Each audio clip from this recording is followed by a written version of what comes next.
आप सुन रहे हैं कितनी मोहब्बत है। दादू सही सलामत घर आ चुके थे। आज अक्षत कई दिनों बाद खुश था। परिवार के साथ वक्त बिताना और उनकी खुशियों में शामिल होना कितना सुकून भरा होता है, ये उसने आज देखा। मीरा अक्षत को वहीं छोड़कर ऊपर चली आई। आईने के सामने खड़ी जब वो अपने बाल बना रही थी, अक्षत का ख्याल बार बार उसके दिमाग में आ रहा था। अक्षत के बारे में सोचते हुए उसके होठों पर एक प्यारी सी मुस्कान तैर गई। मीरा ने घड़ी की ओर देखा। कॉलेज जाने का समय हो चुका था। उसने निधि से जल्दी तैयार होने को कहा और खुद भी जल्दी जल्दी बाल बनाकर बुक्स लेकर कमरे से निकली। कमरे से निकलते हुए उसे ध्यान नहीं रहा और वो सामने से आते अक्षत से टकरा गई। लेकिन अक्षत तो अक्षत है, कॉम्प्लिकेटेड। कब उसका मूड स्विंग हो जाए कोई नहीं जानता। उसने मीरा को देखा और अपने कमरे की ओर चला गया। मीरा नीचे बैठकर अपनी बुक्स उठाने लगी और साथ ही बड़बड़ाने भी लगी। सड़ू कही के, ये नहीं कि बुक्स उठा दे। मीरा ने किताबें उठाई और नीचे चली आई। निधि भी आ गई और दोनों कॉलेज के लिए निकल गई। राधा ने घर का काम निपटाया और दादाजी को दवाइयां देने उनके कमरे में आई। दादाजी उस वक्त अकेले थे और कोई किताब पढ़ रहे थे। दादी माँ बाहर रघु से बगीचे में पेड़ पौधों की सफाई करवा रही थी। राधा को देखते ही दादाजी ने अपनी किताब साइड में रखी और कहा, अरे राधा, आओ बैठो। पापा, आपकी दवाइयाँ लेकर आई हूँ, राधा ने सामने पड़ी कुर्सी पर बैठते हुए कहा। ये किस लिए? मैं बिल्कुल ठीक हूँ, डॉक्टर ने खामखा ये सब दे दिया, दादाजी ने खांसते हुए कहा। हाँ पता है मुझे आप ठीक हैं, फिर भी आपको इनकी जरूरत है, राधा ने एक टैबलेट निकालकर उनकी ओर बढ़ाते हुए कहा। दादाजी ने दवा ली और सर दीवार से लगा लिया। उन्हें सोचता देखकर राधा ने कहा, क्या सोच रहे हैं पापा? दादू, अक्षत के बारे में सोच रहा हूँ बहू। राधा, क्या? दादू, मोनालिसा उसके लिए सही नहीं है राधा। अक्षत को जब उसके साथ देखता हूँ तो अच्छा नहीं लगता। इस बच्चे के साथ ही ऐसा क्यों हुआ? राधा, उसने अक्षत को फंसाया है पापा, और उसमें निकलने का कोई रास्ता भी नहीं है। दादू, कल रात में इसी बारे में सोच रहा था और फिर सीने में दर्द होने लगा। राधा, पापा आप इस बारे में इतना सब मत सोचा कीजिए, मुझसे भी एक गलती हो गई। दादू, क्या गलती? राधा, बातों ही बातों में मुझसे मीरा की माँ का जिक्र हो गया। दादू, उससे तुम पर शक तो नहीं हुआ? राधा, नहीं पापा, मैंने बातों बातों में टाल दिया। दादू फिर सोच में पड़ गए और फिर कहा, राधा, मीरा से सच कब तक छुपाओगी? राधा, जब तक सब ठीक नहीं हो जाता पापा। जब उससे मुझ पर पूरा भरोसा हो जाएगा मैं उसे सारी सच्चाई बता दूंगी। फिक्र तो मुझे आशु की हो रही है। मोनालिसा की वजह से कैसे वो हमसे दूर हो चुका है। उसका गुस्सा, उसकी फ्रस्ट्रेशन बढ़ने लगी है पापा। काश कोई इसे संभाल पाती। कहते हुए राधा की आवाज थोड़ी नम हो गई तो दादू ने प्यार से कहा, चिंता मत करो, उसे संभालने वाली इस घर में आ चुकी है। राधा, मतलब? दादू, मीरा। राधा, मैं कुछ समझी नहीं पापा। दादू, मीरा ही वो लड़की है जो अक्षत की जिंदगी में सब सही कर सकती है। राधा, लेकिन आशु, मुझे नहीं लगता वो मीरा को या मीरा उसे समझ पाएगी। दोनों की सोच अलग है, दोनों का नजरिया अलग है। मीरा राजपूत और हम ब्राह्मण हैं। दादू, राधा, तुम किस जमाने की बात कर रही हो? जात पात हमारे जमाने में देखा जाता था। रही बात समझने की, तो जल्दी क्या है, धीरे धीरे दोनों एक दूसरे को समझ जाएंगे। लेकिन तब तक ये बात सिर्फ हमारे बीच रहनी चाहिए। कौन सी बात? दादी माँ ने अंदर आते हुए कहा। दादू और राधा दोनों चौंक गए और फिर दादू ने बात संभालते हुए कहा, अर्जुन के लिए रिश्ता आया है, उसी के बारे में चर्चा कर रहे हैं। अर्जुन के लिए रिश्ता आया है? मुझे क्यों नहीं बताया? दादी ने नाराज होते हुए कहा। माँ जी, पापा मजाक कर रहे हैं, राधा ने कहा। नहीं, मैं बिल्कुल मजाक नहीं कर रहा, आई एम सीरियस। 2 दिन पहले ही मेरे दोस्त किशन लाल शर्मा का फोन आया था। उन्होंने अपनी पोती के लिए अर्जुन को पसंद किया है और इस हफ्ते वो अर्जुन को देखने भी आ रहे हैं, दादू ने कहा। किशन लाल, वो आपके कॉलेज वाला दोस्त? दादी ने पुरानी यादों को याद करते हुए कहा। हाँ वही, उसने कहा, इसी बहाने सबसे मिलना भी हो जाएगा। दादू ने कहा, ये तो अच्छी बात है पापा, कब आ रहे हैं वो लोग? राधा ने खुशी से कहा, विजय से बात कर लूं एक बार, फिर उसके बाद अगले संडे को बुला लेते हैं। दादू ने कहा, ये तो खुशखबरी है, कब से अर्जुन की शादी का सपना देख रही थी। अब तो उसकी शादी में मैं अपनी सारी सहेलियों को एक हफ्ते पहले ही बुला लूंगी। दादी ने खुशी जाहिर करते हुए कहा। अरे भाग्यवान, बिल्कुल, बस एक बार अर्जुन को पल्लवी पसंद आ जाए। दादू ने कहा। पल्लवी, नाम तो अच्छा है पापा। राधा ने कहा। लड़की भी अच्छी है, किशनलाल बता रहा था, इंजीनियरिंग की है उसने, घर के कामों में भी निपुण है। एक बड़ा भाई है उसके और एक वो, छोटा सा परिवार है, बाकी सब ग्वालियर में रहते हैं। दादू ने लड़की के बारे में जानकारी देते हुए कहा। ये तो और भी अच्छी बात है पापा, शादी के बाद अर्जुन के साथ यहाँ बिजनेस भी संभाल लेगी। राधा ने कहा। ठीक है, फिर आज शाम विजय से बात करता हूँ। दादू ने कहा। पापा आप आराम कीजिए, राधा ने कहा और कमरे से बाहर निकल गई। रात के खाने पर सभी साथ थे। दादू ने जैसे ही अर्जुन के रिश्ते की बात की, अर्जुन एकदम से उदास हो गया। मीरा ने जैसे ही सुना, अर्जुन की ओर देखा और अपना हाथ धीरे से अर्जुन के हाथ पर रखकर पलके झपकाकर उसे हिम्मत दी। अक्षत उन दोनों के बिल्कुल सामने ही बैठा था। उसने हाथ में पकड़ा चम्मच प्लेट में थोड़ी तेज आवाज के साथ रखा और उठकर चला गया। इसे क्या हुआ? विजय ने कहा। पापा, आप अर्जुन भैया की शादी पहले कर रहे हैं ना, इसीलिए बुरा लग रहा होगा उन्हें, निधि ने हंसते हुए कहा। लेकिन निधि के इस बेवकूफी भरे मजाक पर किसी को हंसी नहीं आई। उल्टा मीरा ने धीरे से कहा, निधि, किस वक्त क्या बोलना चाहिए समझ नहीं है ना तुम में? सॉरी, निधि ने भी धीरे से कहा। हाँ तो पापा, कब आ रहे हैं आपके दोस्त? विजय ने खाते हुए कहा। तुम बताओ, अगर तुम्हें एतराज नहीं हो तो इस संडे को बुला लेते हैं, दादाजी ने कहा। हाँ, जैसा आपको ठीक लगे, विजय ने कहा। दादा, दादी, राधा और निधि सबके चेहरे पर मुस्कान तैर गई। बस अर्जुन का चेहरा उतरा हुआ था और मीरा भी खामोश थी। अर्जुन ने हिम्मत करके कहा, पापा, क्या अभी शादी करना जरूरी है?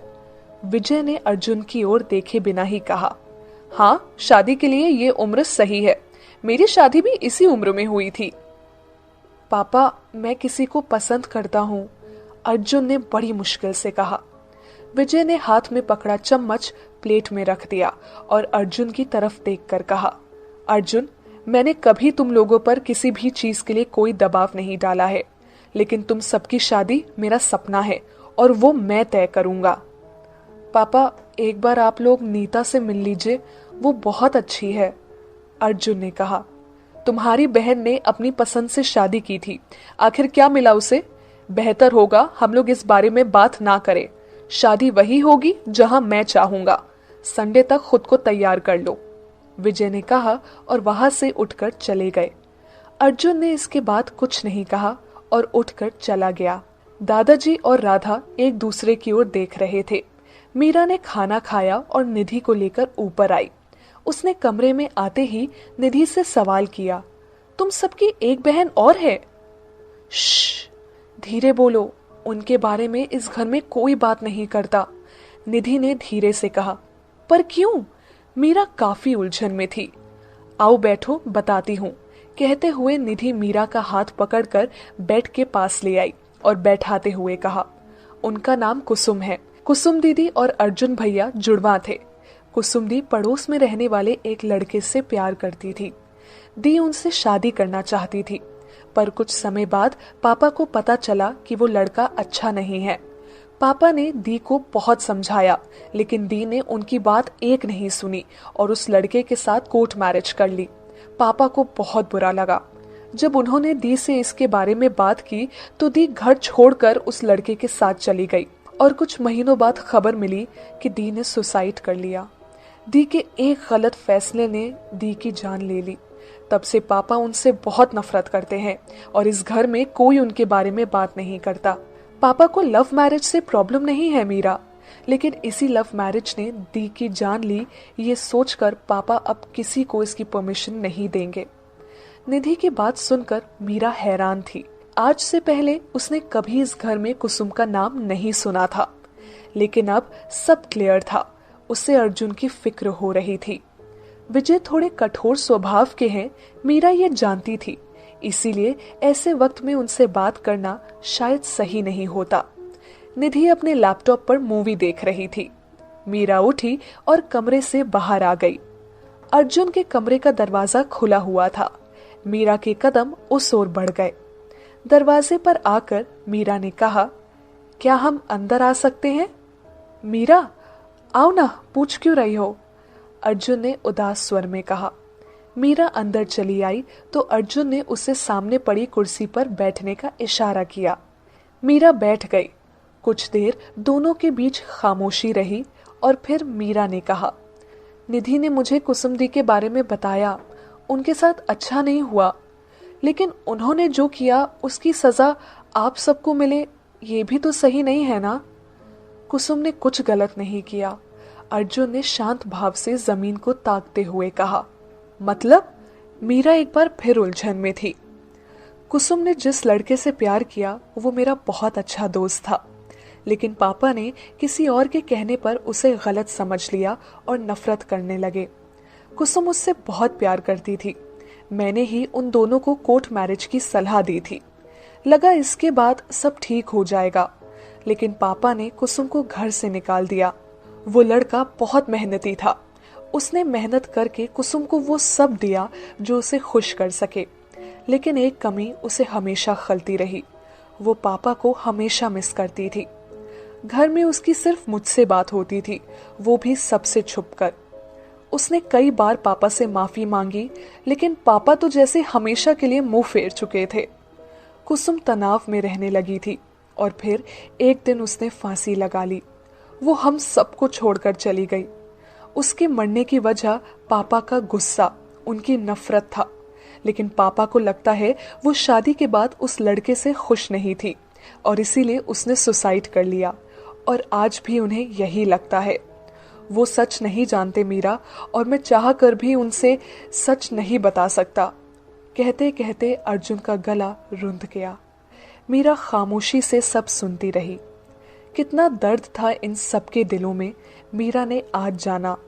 इन हंसते चेहरों के पीछे का सच वो शायद जान ही नहीं पाई।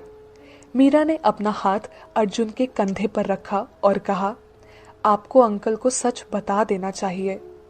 ऐसा नहीं कर सकता मीरा, नहीं चाहता पापा कुसुम की मौत का जिम्मेदार खुद को समझे। बहन को खो चुका हूँ, पापा को खोना नहीं चाहता। अर्जुन की आवाज में नमी साफ झलकने लगी थी। ये मुश्किल घड़ी है, आपको हिम्मत से काम लेना चाहिए, मीरा ने कहा। तुम बहुत समझदार हो मीरा। नीता का प्यार मेरे लिए जरूरी है, लेकिन पापा की खुशी से बढ़कर नहीं, अर्जुन ने कहा। आप हमसे भी ज्यादा समझदार हैं अर्जुन जी, मीरा ने मुस्कुराते हुए कहा, लेकिन उसके दिमाग में कोई और ही खिचड़ी पक रही थी। तुम मुझे सिर्फ अर्जुन बुला सकती हो, अर्जुन ने कहा। अभी हम चलते हैं, मीरा ने उठते हुए कहा और अर्जुन के कमरे से बाहर निकल गई। अपने कमरे की ओर जाते हुए उसकी नजर सामने बालकनी में खड़े अक्षत पर गई, जो कि सिगरेट पी रहा था। मीरा को बहुत बुरा लगा और उसने मन ही मन कहा, आप कभी नहीं सुधरेंगे। मीरा अपने कमरे में आ गई और अर्जुन और नीता के बारे में सोचने लगी। आखिर कैसे वो इन दोनों का प्यार सही साबित करे। इन सब बातों में मीरा अपने आने वाले एग्जाम्स और पढ़ाई के बारे में भी लगभग भूल चुकी थी। बिस्तर पर लेटे उसकी आंखें भले बंद थी, लेकिन उन आंखों में सैकड़ों सपने तैर रहे थे, जो मीरा जगी आंखों से देख रही थी। सुबह मीरा देर से उठी। घड़ी में समय देखा तो जल्दी जल्दी तैयार होकर नीचे आई। आज नाश्ते की टेबल पर अक्षत नहीं था। हर सुबह उस जगह अक्षत को बैठे देखने की मीरा को आदत हो चुकी थी। उसने ऊपर देखा, लेकिन अक्षत नहीं दिखाई दिया। कॉलेज जाने के लिए लेट हो रहा था, इसलिए मीरा ने बैठकर जल्दी जल्दी नाश्ता किया और निधि के साथ कॉलेज के लिए निकल गई। दिन भर थका देने वाली क्लासेस के साथ मीरा और निधि कॉलेज से बाहर आई। दोनों साथ साथ चलने लगी। मीरा को खामोश देखकर निधि ने कहा, क्या बात है, आज बड़ी चुप चुप हो तुम? कुछ नहीं, बस ऐसे ही, मीरा ने जबरदस्ती मुस्कुराते हुए कहा। मैं तो अर्जुन भैया की शादी को लेकर बहुत एक्साइटेड हूँ, निधि ने चहकते हुए कहा।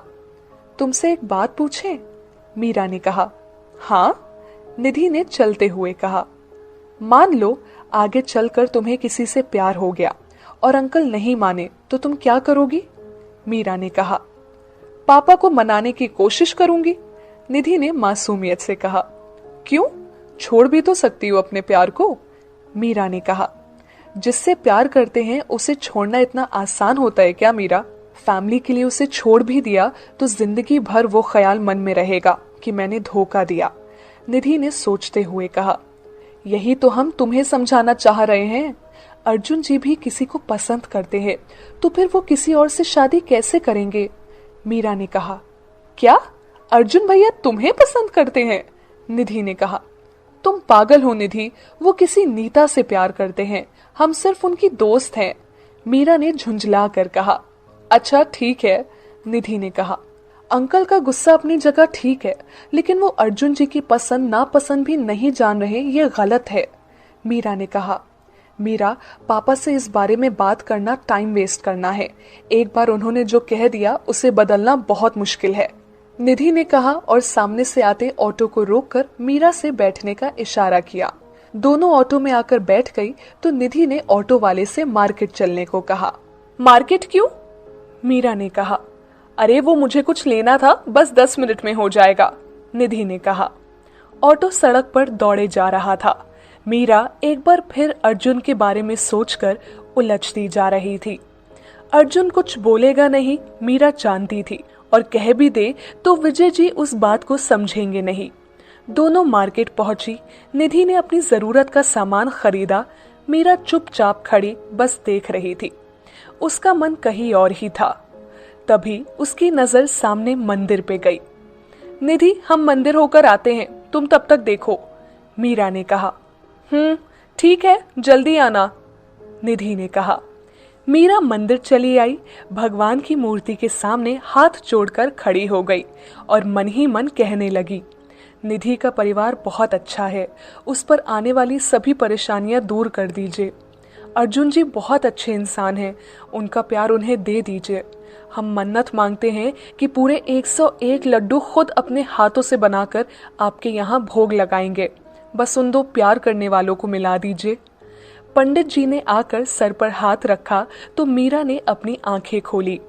मीरा उन्हें देखकर खामोशी से खड़ी रही तो उन्होंने मौली का एक धागा मीरा को देकर कहा, तुम बड़ी परेशान दिख रही हो, ये धागा अपने दाहिने हाथ में पहन लेना, मन को शांति मिलेगी।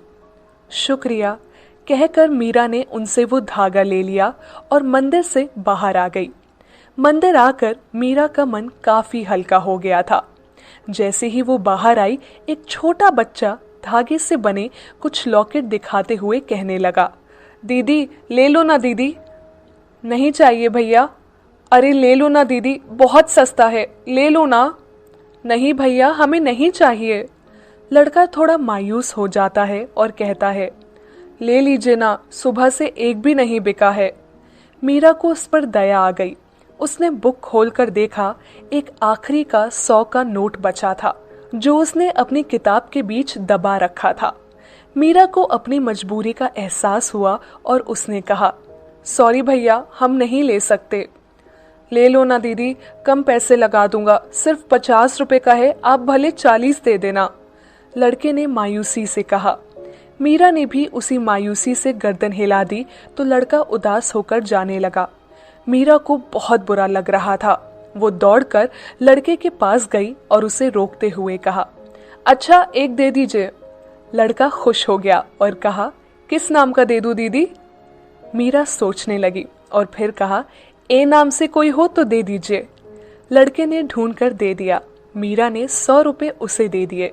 लड़का 60 रुपए वापस देने लगा तो मीरा ने प्यार से उसके गाल को छू कर कहा, रख लो, तुम्हारी जरूरतें हमसे ज्यादा है। लड़का खुशी खुशी वहां से चला गया। मीरा वहीं खड़े उसे जाते हुए देखती रही कि तभी निधि ने आकर कहा, चले?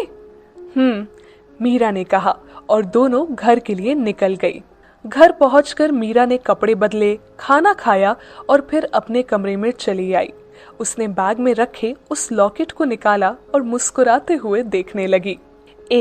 उस एक अक्षर को देखकर मीरा सब भूल गई, बीते दिनों की परेशानियां, अपना अतीत और शायद खुद को भी।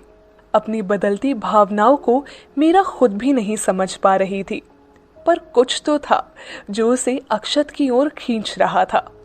मीरा उसे पसंद करने लगी थी। उसकी परवाह करना, उसके बारे में सोचना, उसे देखना मीरा की आदतों में शामिल हो चुका था। लेकिन इन भावनाओं को अभी तक वो कोई नाम नहीं दे पाई थी। अक्षत को समझना उसके लिए इतना सीधा भी नहीं था। मीरा उस लॉकेट को हाथ में लेकर मुस्कुराती रही कि तभी निधि के आने से उसने जल्दी से उसे मुट्ठी में छुपा लिया ताकि निधि ना देख सके और चुपके से अपने बैग में रख दिया। रात के खाने पर भी अक्षत नहीं आया। आज सुबह से मीरा ने अक्षत को नहीं देखा था। विजय ने राधा से पूछ लिया, अक्षत कहाँ है? अपने कमरे में, राधा ने कहा। खाना नहीं खाना उसे? विजय ने सवाल किया। वो पहले ही खा चुका है, आप सब लोग खाइए, राधा ने परोसते हुए कहा। मीरा ये सुनकर थोड़ा उदास हो गई और खाना खाने लगी। आज खाना उसके गले के नीचे नहीं उतर रहा था। एक ही घर में होते हुए भी अक्षत को देख पाना मुश्किल हो रहा था। खाना खाकर मीरा ऊपर चली आई, लेकिन अक्षत नहीं दिखा। उसके कमरे का दरवाजा बंद था। मीरा अंदर से अपनी बुक ले आई और घूमते हुए अक्षत के बाहर आने का इंतजार करने लगी। पहली बार उसकी नजरें किताब में कम और अक्षत के कमरे के दरवाजे पर ज्यादा थी। निधि कमरे में थी। लंबे इंतजार के बाद भी जब अक्षत नहीं आया तो मीरा अपने कमरे में चली गई। पढ़ते पढ़ते ही उसे नींद आ गई। सुबह उठी तो एक अलग ही नजारा देखने को मिला। जो लॉकेट मीरा अक्षत के लिए लेकर आई थी वो निधि के हाथों में झूल रहा था। ये तुम्हारे हाथ में क्या कर रहा है? मीरा ने तेजी से बेड से उठकर निधि की ओर लपकते हुए कहा। क्या बात है, तोहफे शौफे? मुझे तो पहले ही शक था कुछ ना कुछ तो गड़बड़ है, निधि ने लॉकेट मीरा के सामने झुलाते हुए कहा। निधि इधर दो, ये तुमने हमसे पूछे बिना क्यों निकाला इसे? मीरा ने इधर उधर दौड़ते हुए कहा। मैंने जब पूछा तब कहा हम सिर्फ दोस्त हैं, अब ये क्या है? बोलो, ए मतलब अर्जुन भैया ही है ना? अब तो मैं सबको बताने वाली हूँ घर में, निधि ने कहा और दरवाजे के बाहर निकल गई। आगे आगे निधि और पीछे मीरा भागते हुए दोनों अक्षत के रूम की तरफ आ गई। निधि भागते हुए अक्षत से टकराई तो अक्षत ने उसे रोक कर कहा, क्या हो गया, क्यों भाग रही हो ऐसे? मीरा ने अक्षत को देखा तो बस नजरें उस पर जम सी गई। अक्षत अभी अभी उठकर बाहर आया था। बिखरे बाल, खामोश आंखें और चेहरे से मासूमियत टपक रही थी। उसने मीरा की तरफ एक बार भी नहीं देखा और मीरा बस उसी को प्यार से देखे जा रही थी, जैसे वो चेहरा दोबारा उसे देखने को मिलेगा ही नहीं। भाई, वो मीरा ही सुबह से मेरे पीछे पड़ी है, निधि ने कहा। क्यों? अक्षत ने कहा। इसके लिए, निधि ने वो लॉकेट अक्षत के सामने करते हुए कहा। अक्षत ने लॉकेट हाथ में ले लिया और देखने लगा तो निधि वहां से चली गई। मीरा वहीं रुक गई। ये देखकर अक्षत को लगा शायद ये अर्जुन के लिए हो। ये सोचकर उसने वो मीरा की ओर बढ़ा दिया। रख लीजिए, आपके लिए ही है, मीरा ने कहा। अक्षत उसके सामने आया, उसका हाथ पकड़ा और लॉकेट हथेली पर रखते हुए कहा, मैं ये सब नहीं पहनता। कहकर अक्षत जैसे ही जाने लगा, मीरा ने उसे टेबल पर रखा और कहा, जब आपका मन हो तब पहन लीजिएगा। अक्षत पलटा, तब तक मीरा जा चुकी थी। अक्षत ने उसे उठाया और देखते हुए सोचने लगा, अक्षत या फिर अर्जुन? आप सुन रहे हैं कितनी मोहब्बत है। अक्षत को लॉकेट देकर मीरा वापस अपने कमरे में आ गई। कुछ देर बेड पर बैठकर अक्षत के बारे में सोचती रही और फिर उठकर नहाने चली गई। नहाकर मीरा ने गहरे हरे रंग का सूट पहना और नीचे चली आई। सभी नाश्ते के लिए मौजूद थे, पर अक्षत नहीं था। मीरा को समझ नहीं आया कि आखिर अक्षत के दिमाग में क्या चल रहा है। वो खामोशी से नाश्ता करते हुए सोचने लगी कि आखिर अर्जुन को मुसीबत से कैसे निकाले। नाश्ता करने के बाद सभी अपने अपने काम में लग गए। निधि ने भी मीरा से कॉलेज चलने को कहा। दोनों कॉलेज के लिए निकल गईं। क्लास में मीरा का ध्यान ना होने की वजह से आज पहली बार प्रोफेसर ने उसे क्लास से बाहर जाने को कहा। मीरा उठकर बाहर आ गई। वो खुद भी नहीं समझ पा रही थी कि उसके साथ ये सब क्यों हो रहा है। अक्षत को देखने का, उससे बात करने का उसका बहुत दिल हो रहा था, लेकिन वो कुछ नहीं कर सकती थी।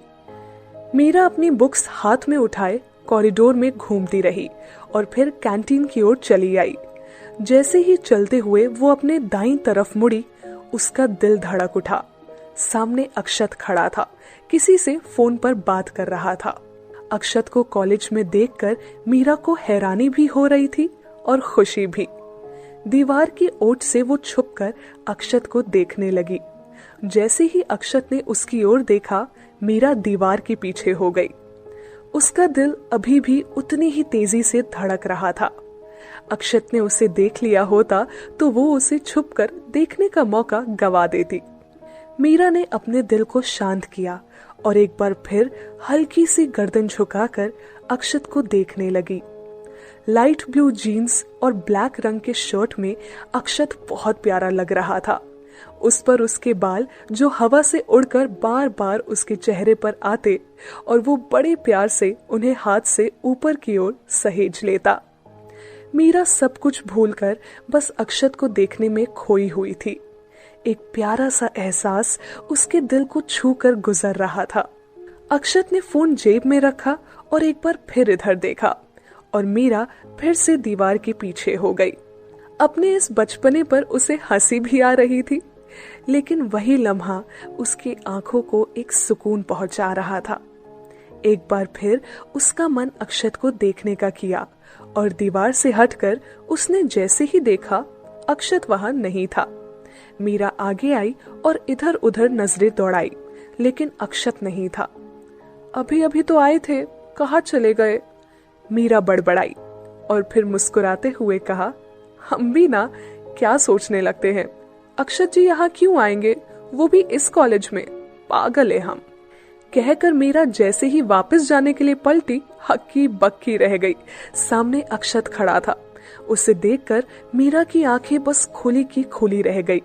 दिल धड़कना बंद हो गया और आवाज गले में ही कहीं छुप कर रह गई। मीरा बस एक टक उसे देखती रही तो अक्षत ने कहा, क्लास में क्यों नहीं हो तो? मीरा ने जैसे अक्षत की बात सुनी ही ना हो, वो बस अक्षत को देखती रही।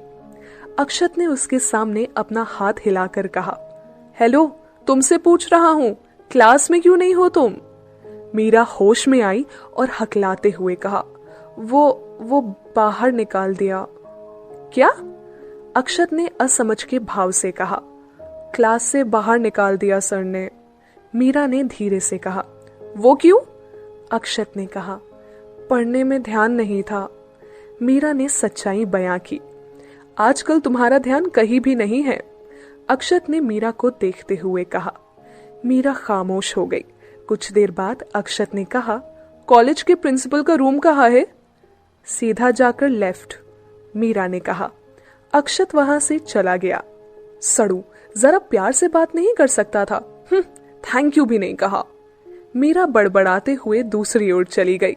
सामने से आती रागिनी ने उसे रोक कर कहा, मीरा चलना यार, कैंटीन चलते हैं। मीरा को याद आया उसके पास बिल्कुल पैसे नहीं है।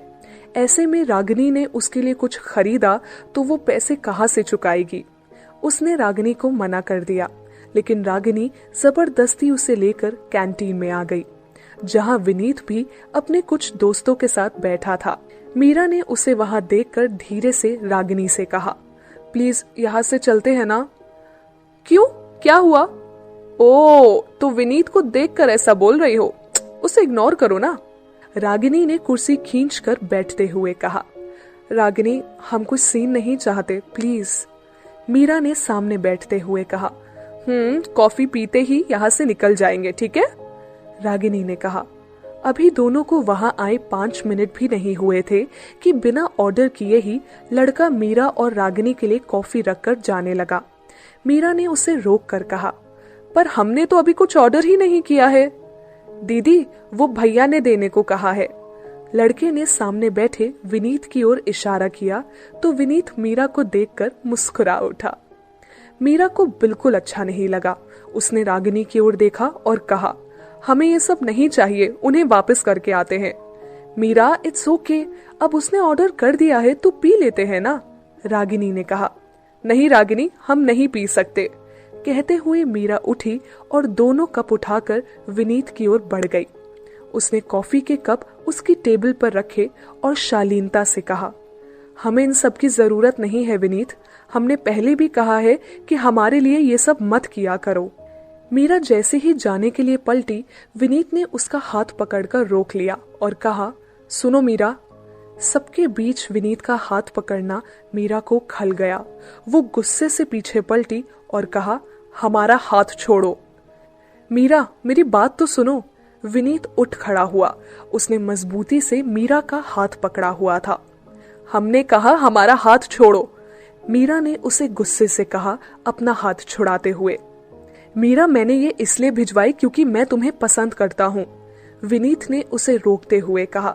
हमारे सामने से हटो विनीत, सब देख रहे हैं, प्लीज यहाँ तमाशा मत करो, मीरा ने जाते हुए कहा तो वहां बैठे विनीत के दोस्त हंसने लगे। अपनी बेइज्जती होने पर विनीत को गुस्सा आया और उसने मीरा का हाथ पकड़कर उसे अपनी ओर खींचकर कहा, तमाशा तो तुमने बना रखा है मीरा, पूरा कॉलेज जानता है कि मैं तुम्हें कितना पसंद करता हूँ, लेकिन तुम मेरी ओर देखती तक नहीं। आखिर किस बात का घमंड है तुम्हें? पहले साल से अब तक कुत्तों की तरह तुम्हारे पीछे घूम रहा हूँ और तुम हो के देखो मीरा, प्यार करता हूँ तुमसे, इसीलिए इंतजार किया, वरना तुम जैसी 100 लड़कियां रोज मेरे सामने से निकलती है। मीरा ने जब सुना तो उसे बर्दाश्त नहीं हुआ। उसने खींचकर एक थप्पड़ विनीत को मारा, जिसकी गूंज कैंटीन में बैठे सबके कानों में पड़ी। मीरा ने उंगली दिखाते हुए विनीत से कहा, दूर रहो हमसे, ये आखिरी बार कह रहे हैं। मीरा के थप्पड़ से विनीत बौखला गया और कहा, साली 2 कौड़ी की लड़की मुझ पे हाथ उठाती है। कहते हुए जैसे ही विनीत मीरा की ओर लपका, अक्षत ने बीच में आकर उसके सीने पर हाथ रखकर उसे रोकते हुए कहा, बाबू, लड़कियों पर हाथ नहीं उठाते। अक्षत को वहां देखकर मीरा हैरान थी। उसने अक्षत के पास आकर कहा, प्लीज चलिए यहाँ से। अक्षत ने जैसे ही मीरा की ओर देखा, विनीत ने एक घूसा अक्षत के मुंह पर दे मारा। उसके होठों से खून निकल आया। अक्षत नीचे जा गिरा तो विनीत हंसते हुए कहने लगा, मीरा, ये बचाएगा तुम्हें जो मेरे एक मुक्के से जमीन चाट रहा है। मीरा की आंखों में आंसू आ गए। उसने अक्षत की ओर देखा। अक्षत उठा, जैकेट पर लगी धूल झाड़ी। अक्षत विनीत के सामने आया और कहा, इसे तो मैं बचा लूंगा, तू अपनी सोच, तुझे मुझसे कौन बचाएगा। विनीत जैसे ही आगे बढ़ा, अक्षत ने उसे पीटना शुरू कर दिया। अक्षत का गुस्सा देखकर मीरा कांप गई। जिस तरह से अक्षत उसे पीट रहा था, लग रहा था वो विनीत को मार ही डालेगा। विनीत के मुंह से, नाक से खून बहने लगा था। वो नीचे जा गिरा। अक्षत ने दोनों हाथों से उसका कॉलर पकड़ा और दांत पीसते हुए कहा, आइंदा से अगर उसे हाथ भी लगाया तो तू इस कॉलेज में दिखाई नहीं देगा। अक्षत ने उसे छोड़ा और मीरा के पास आया। डर मीरा के चेहरे पर साफ दिखाई दे रहा था। वो फटी आंखों से अक्षत को देख रही थी। अक्षत ने मीरा के गालों पर आए आंसुओं को अपने हाथों से साफ किया और कहा, कुछ नहीं हुआ है, आज के बाद ये तुम्हें परेशान नहीं करेगा। मीरा बस अक्षत को देखती रही। उसके मुंह से कोई बोल नहीं फूटा। अक्षत उसका हाथ पकड़कर उसे कैंटीन के बाहर ले आया। विनीत के दोस्तों ने उसे संभाला। चूंकि गलती विनीत की थी, इसीलिए ये बात कैंटीन तक ही सीमित रखना सही समझा। कैंटीन से बाहर आकर अक्षत ने मीरा का हाथ छोड़ दिया और कहा, बी स्ट्रॉन्ग, इसके जैसे लोग जिंदगी में बहुत मिलेंगे, उनसे सामना करना सीखो ताकि किसी की मदद की जरूरत ना पड़े। मीरा को जैसे अक्षत की आवाज सुनाई ही नहीं दे रही थी। उसका ध्यान तो अक्षत के होठ पर लगी चोट पर था। मीरा ने अपने दुपट्टे के किनारे को पकड़कर अक्षत के होठ की ओर बढ़ाया तो अक्षत ने पीछे हटते हुए कहा, क्या कर रही हो, सब देख रहे हैं। मीरा ने देखा तो वहां आसपास के लोग उन दोनों को ही देख रहे थे। मीरा ने अक्षत का हाथ पकड़ा और उसे साइड में लेकर आई। यहाँ कोई नहीं था। मीरा ने अक्षत के होठों पर लगा खून साफ किया। ये करते हुए उसे अक्षत का दर्द महसूस हो रहा था। अक्षत ने अपनी आंखें बंद कर ली। मीरा को लगा उसे दर्द हो रहा है। सोचकर उसने धीरे से चोट वाली जगह फूंक मारी। इस पल में दोनों एक दूसरे के बेहद करीब थे। अक्षत ने अपनी आंखें खोली और मीरा की आंखों में देखता रहा। मीरा अक्षत से दूर हुई और कहा, आपको इन्हें इस तरह मारना नहीं चाहिए था। तुम्हें लगता है बिना मार खाए उसे अक्ल आती? अक्षत ने एटीट्यूड के साथ कहा। मीरा ने कुछ नहीं कहा तो अक्षत ने कहा, मैं चलता हूं। अक्षत जैसे ही जाने लगा, मीरा के दुपट्टे का हिस्सा उसकी घड़ी में फंस गया और मीरा भी उसके साथ साथ चल पड़ी। अक्षत रुका और पलट कर कहा, मेरा पीछा क्यों कर रही हो? कहते हुए उसने जैसे ही अपना हाथ उठाया, उसे खुद ही अपने सवाल का जवाब मिल गया। हम निकाल देते हैं, मीरा ने अक्षत का हाथ नीचे करते हुए कहा। मीरा ने अपना दुपट्टा निकाला और कहा, जल्दबाजी में किया काम सही नहीं होता है। इंसान में सब्र होना बहुत जरूरी है। कुछ जल्दबाजियां खूबसूरत भी होती है। अक्षत ने मीरा की आंखों में देखते हुए कहा और चला गया। मीरा ना अक्षत को समझ पा रही थी और ना ही उसकी कही बात को। तभी पीछे से आकर उसकी क्लासमेट दिशा ने कहा, कौन था वो हैंडसम? निधि का भाई है। मीरा ने जाते हुए अक्षत को देखते हुए कहा, यार कितना हॉट है। मैंने सुना उसने विनीत की पिटाई की है। वो तो कमीना है ही इसी लायक, लेकिन मैंने इसकी फाइटिंग मिस कर दी यार। दिशा ने आहें भरते हुए कहा, वो बहुत टेढ़े इंसान है। मीरा ने पलट कर कहा, तो तुम कौन सी सीधी हो? वैसे मैंने ये भी सुना है कि उसने फाइटिंग तुम्हारे लिए की है। दिशा ने मीरा को छेड़ते हुए कहा। हमें नहीं पता, मीरा ने जाते हुए कहा। तुम बताओ या ना बताओ, पर मुझे सब पता है। दिशा ने उसके पीछे पीछे आते हुए कहा। मीरा रुकी और पलट कर कहा, क्या पता है? गर्ल्स, क्या हो रहा है यहाँ? पीछे से निधि ने आते हुए कहा। हे निधि, तुम्हें पता है आज क्या हुआ? अपनी मीरा के लिए दो लोग आपस में लड़ रहे थे। दिशा ने कहा। बकवास मत करो दिशा, ऐसा कुछ नहीं है। मीरा ने कहा। तुम बताओगी क्या हुआ है? निधि ने परेशान होकर कहा तो मीरा ने कैंटीन में घटी सारी बातें बता दी। निधि को सुनकर बहुत गुस्सा आया। तब तक रागिनी भी वहां पहुंची तो निधि ने कहा, ये विनीत तो बहुत कमीना निकला। मैं तो उसे अच्छा समझती थी यार। जो हम देखते हैं वो अक्सर सच नहीं होता है निधि। आज के समय में लोग नकाब ओढ़े रखते हैं। कब उनका असली चेहरा सामने आए कोई नहीं जानता। मीरा ने धीरे से कहा। आई एम सॉरी मीरा, ये सब मेरी वजह से हुआ है। ना मैं तुम्हें कैंटीन लेकर जाती और ना ये सब होता। रागिनी ने मीरा का हाथ अपने हाथ में लेकर उदास होते हुए कहा। मीरा ने रागिनी को आश्वस्त किया और कहा, इसमें तुम्हारी कोई गलती नहीं है रागिनी। विनीत का असली चेहरा एक दिन तो सबके सामने आना ही था। कहते हुए मीरा ने उसे गले लगा लिया। रागिनी को अच्छा लगा। तभी निधि ने कहा, वो सब तो ठीक है, लेकिन अक्षत भैया यहाँ क्यों आए थे? वो भी हमारे कॉलेज में। हम पूछना चाहते थे पर भूल गए। मीरा ने कहा। क्लास का टाइम हो गया है, आई थिंक हम लोगों को निकलना चाहिए। दिशा ने कहा और चारों साथ साथ अगली क्लास के लिए निकल गई। अभी कुछ ही दूर चली थी कि तभी चपरासी ने आकर कहा, मीरा राजपूत, आपको प्रिंसिपल सर ने अपने केबिन में बुलाया है। मीरा ने उन सबको क्लास में जाने को कहा और खुद प्रिंसिपल के ऑफिस की ओर चली गई। 20 मिनट बाद जब वो बाहर आई तो उसके चेहरे पर एक बड़ी सी स्माइल थी और उसके हाथों में एक लिफाफा था। मीरा जब क्लास में आई तो दिशा, निधि और रागिनी ने उसे घेर लिया। मीरा के हाथ में लिफाफा देखकर निधि ने कहा, क्या कहा प्रिंसिपल सर ने? और तुम्हारे हाथ में ये लिफाफा कैसा? मीरा मुस्कुराई और कहा, कॉलेज की तरफ से हमें ये स्कॉलरशिप मिला है, अब हम अपनी बुक्स खुद खरीद सकते हैं। वाओ यार, ये तो बहुत खुशी की बात है, इस बात पर तो पार्टी बनती है, क्यों रागिनी? दिशा ने चहकते हुए कहा। हाँ बिल्कुल, रागिनी ने भी हाँ में हाँ मिलाई।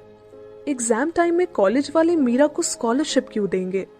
निधि मन ही मन सोचने लगी तो मीरा ने उसे छू कर कहा, क्या हुआ, तुम खुश नहीं हो? निधि ने मीरा को गले लगाते हुए कहा, अरे ये तो तुम्हें मिलना ही था, तुम इतनी अच्छी जो हो, और आज की पार्टी तुम नहीं मैं दूंगी, वो भी गोलगप्पे पार्टी। सभी कॉलेज खत्म होने के बाद बाहर आई और कॉलेज के बाहर खड़े रेहड़ी के पास आकर निधि ने कहा, भैया गोलगप्पे खिलाइए, और हाँ तीखा ज्यादा। चारों एक कतार में खड़ी हो गई और बारी बारी से खाने लगी। चारों को बहुत मजे आ रहे थे। जब पेट भर गया तो सबने कटोरी डस्टबिन में डाल दी। निधि ने ही सबके पैसे चुकाए। मीरा ने देने चाहे तो निधि ने मना कर दिया। दिशा और रागिनी वहां से सीधा घर के लिए निकल गई। मीरा और निधि भी पैदल ही घर के लिए चल पड़ी। चलते चलते निधि ने मीरा से कहा, मीरा तुम्हें दूसरा खत मिला? नहीं, अभी तक तो नहीं, फिलहाल हमें किसी और बात की चिंता है, मीरा ने कहा। किस बात की? निधि ने कहा। कुछ नहीं, ऐसे ही, घर चलते हैं वरना देर हो जाएगी, मीरा ने कहा। दोनों घर आई, फ्रेश हुई। आज मीरा ने खाना नहीं खाया था, खाती भी कैसे, बाहर इतने गोलगप्पे जो खाए थे। शाम को मीरा अर्जुन के बारे में सोचते हुए यहाँ से वहां घूम रही थी, तभी उसके चेहरे पर एक मुस्कुराहट आ गई। मीरा किचन में आई, उसने एक अच्छी सी चाय बनाई और लेकर विजय के कमरे की ओर आई। आज विजय ऑफिस से जल्दी आ गए थे। मीरा उनके कमरे में आई तब वो किसी फाइल को देखने में बिजी थे। मीरा ने चाय का कप उनके सामने रखा और कहा, आपके लिए अदरक वाली चाय। विजय मुस्कुराया और फाइल बंद करके साइड में रख दिया। वो मीरा की ओर पलटे और कहा, थैंक यू बेटा, बैठो। मीरा उनके सामने बैठ गई तो विजय ने चाय का एक घूंट पीकर कहा, घर में कोई परेशानी तो नहीं है ना मीरा? मीरा, नहीं अंकल, बल्कि सब बहुत अच्छे हैं यहाँ। विजय, तुम अच्छी हो इसीलिए सब अच्छे हैं। मीरा, एक ही बात तो है ना अंकल, चाय ठीक है? विजय, बहुत अच्छी है, राधा के बाद सिर्फ तुम्हारे हाथ की चाय पसंद आती है मुझे। मीरा, बस यही बनानी आती है। विजय, इतना काफी है। मीरा, आपसे कुछ जानना चाहते हैं। विजय, हाँ बेटा कहो। मीरा, आपका पारिवारिक मामला है, हमें शायद इन सबके बीच नहीं बोलना चाहिए, फिर भी अर्जुन जी के लिए आपने जो रिश्ता देखा है उसके बारे में कुछ कहना है। विजय, तुम खुलकर अपनी बात रख सकती हो। मीरा, अर्जुन जी ये शादी नहीं करना चाहते, वो आपसे इसीलिए नहीं कह रहे क्योंकि वो आपको ठेस नहीं पहुंचाना चाहते हैं।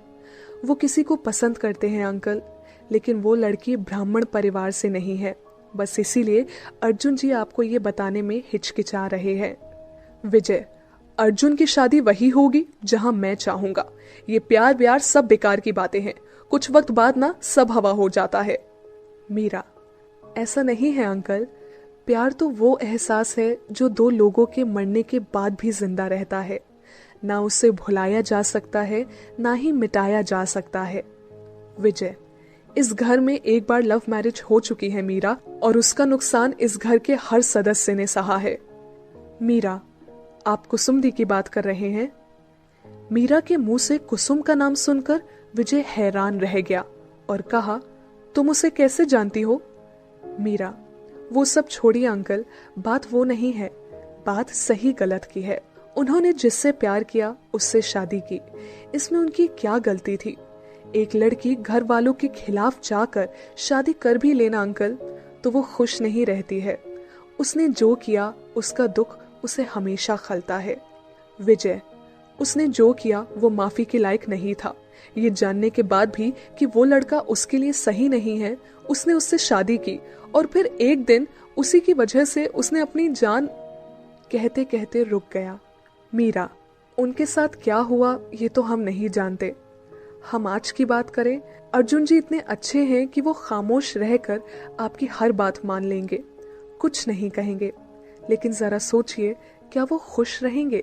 आपकी खुशी के लिए या आपके कहने पर वो ये शादी कर भी ले तो जिंदगी भर उनको कमी खलती रहेगी, वो खुद को कोसते रहेंगे।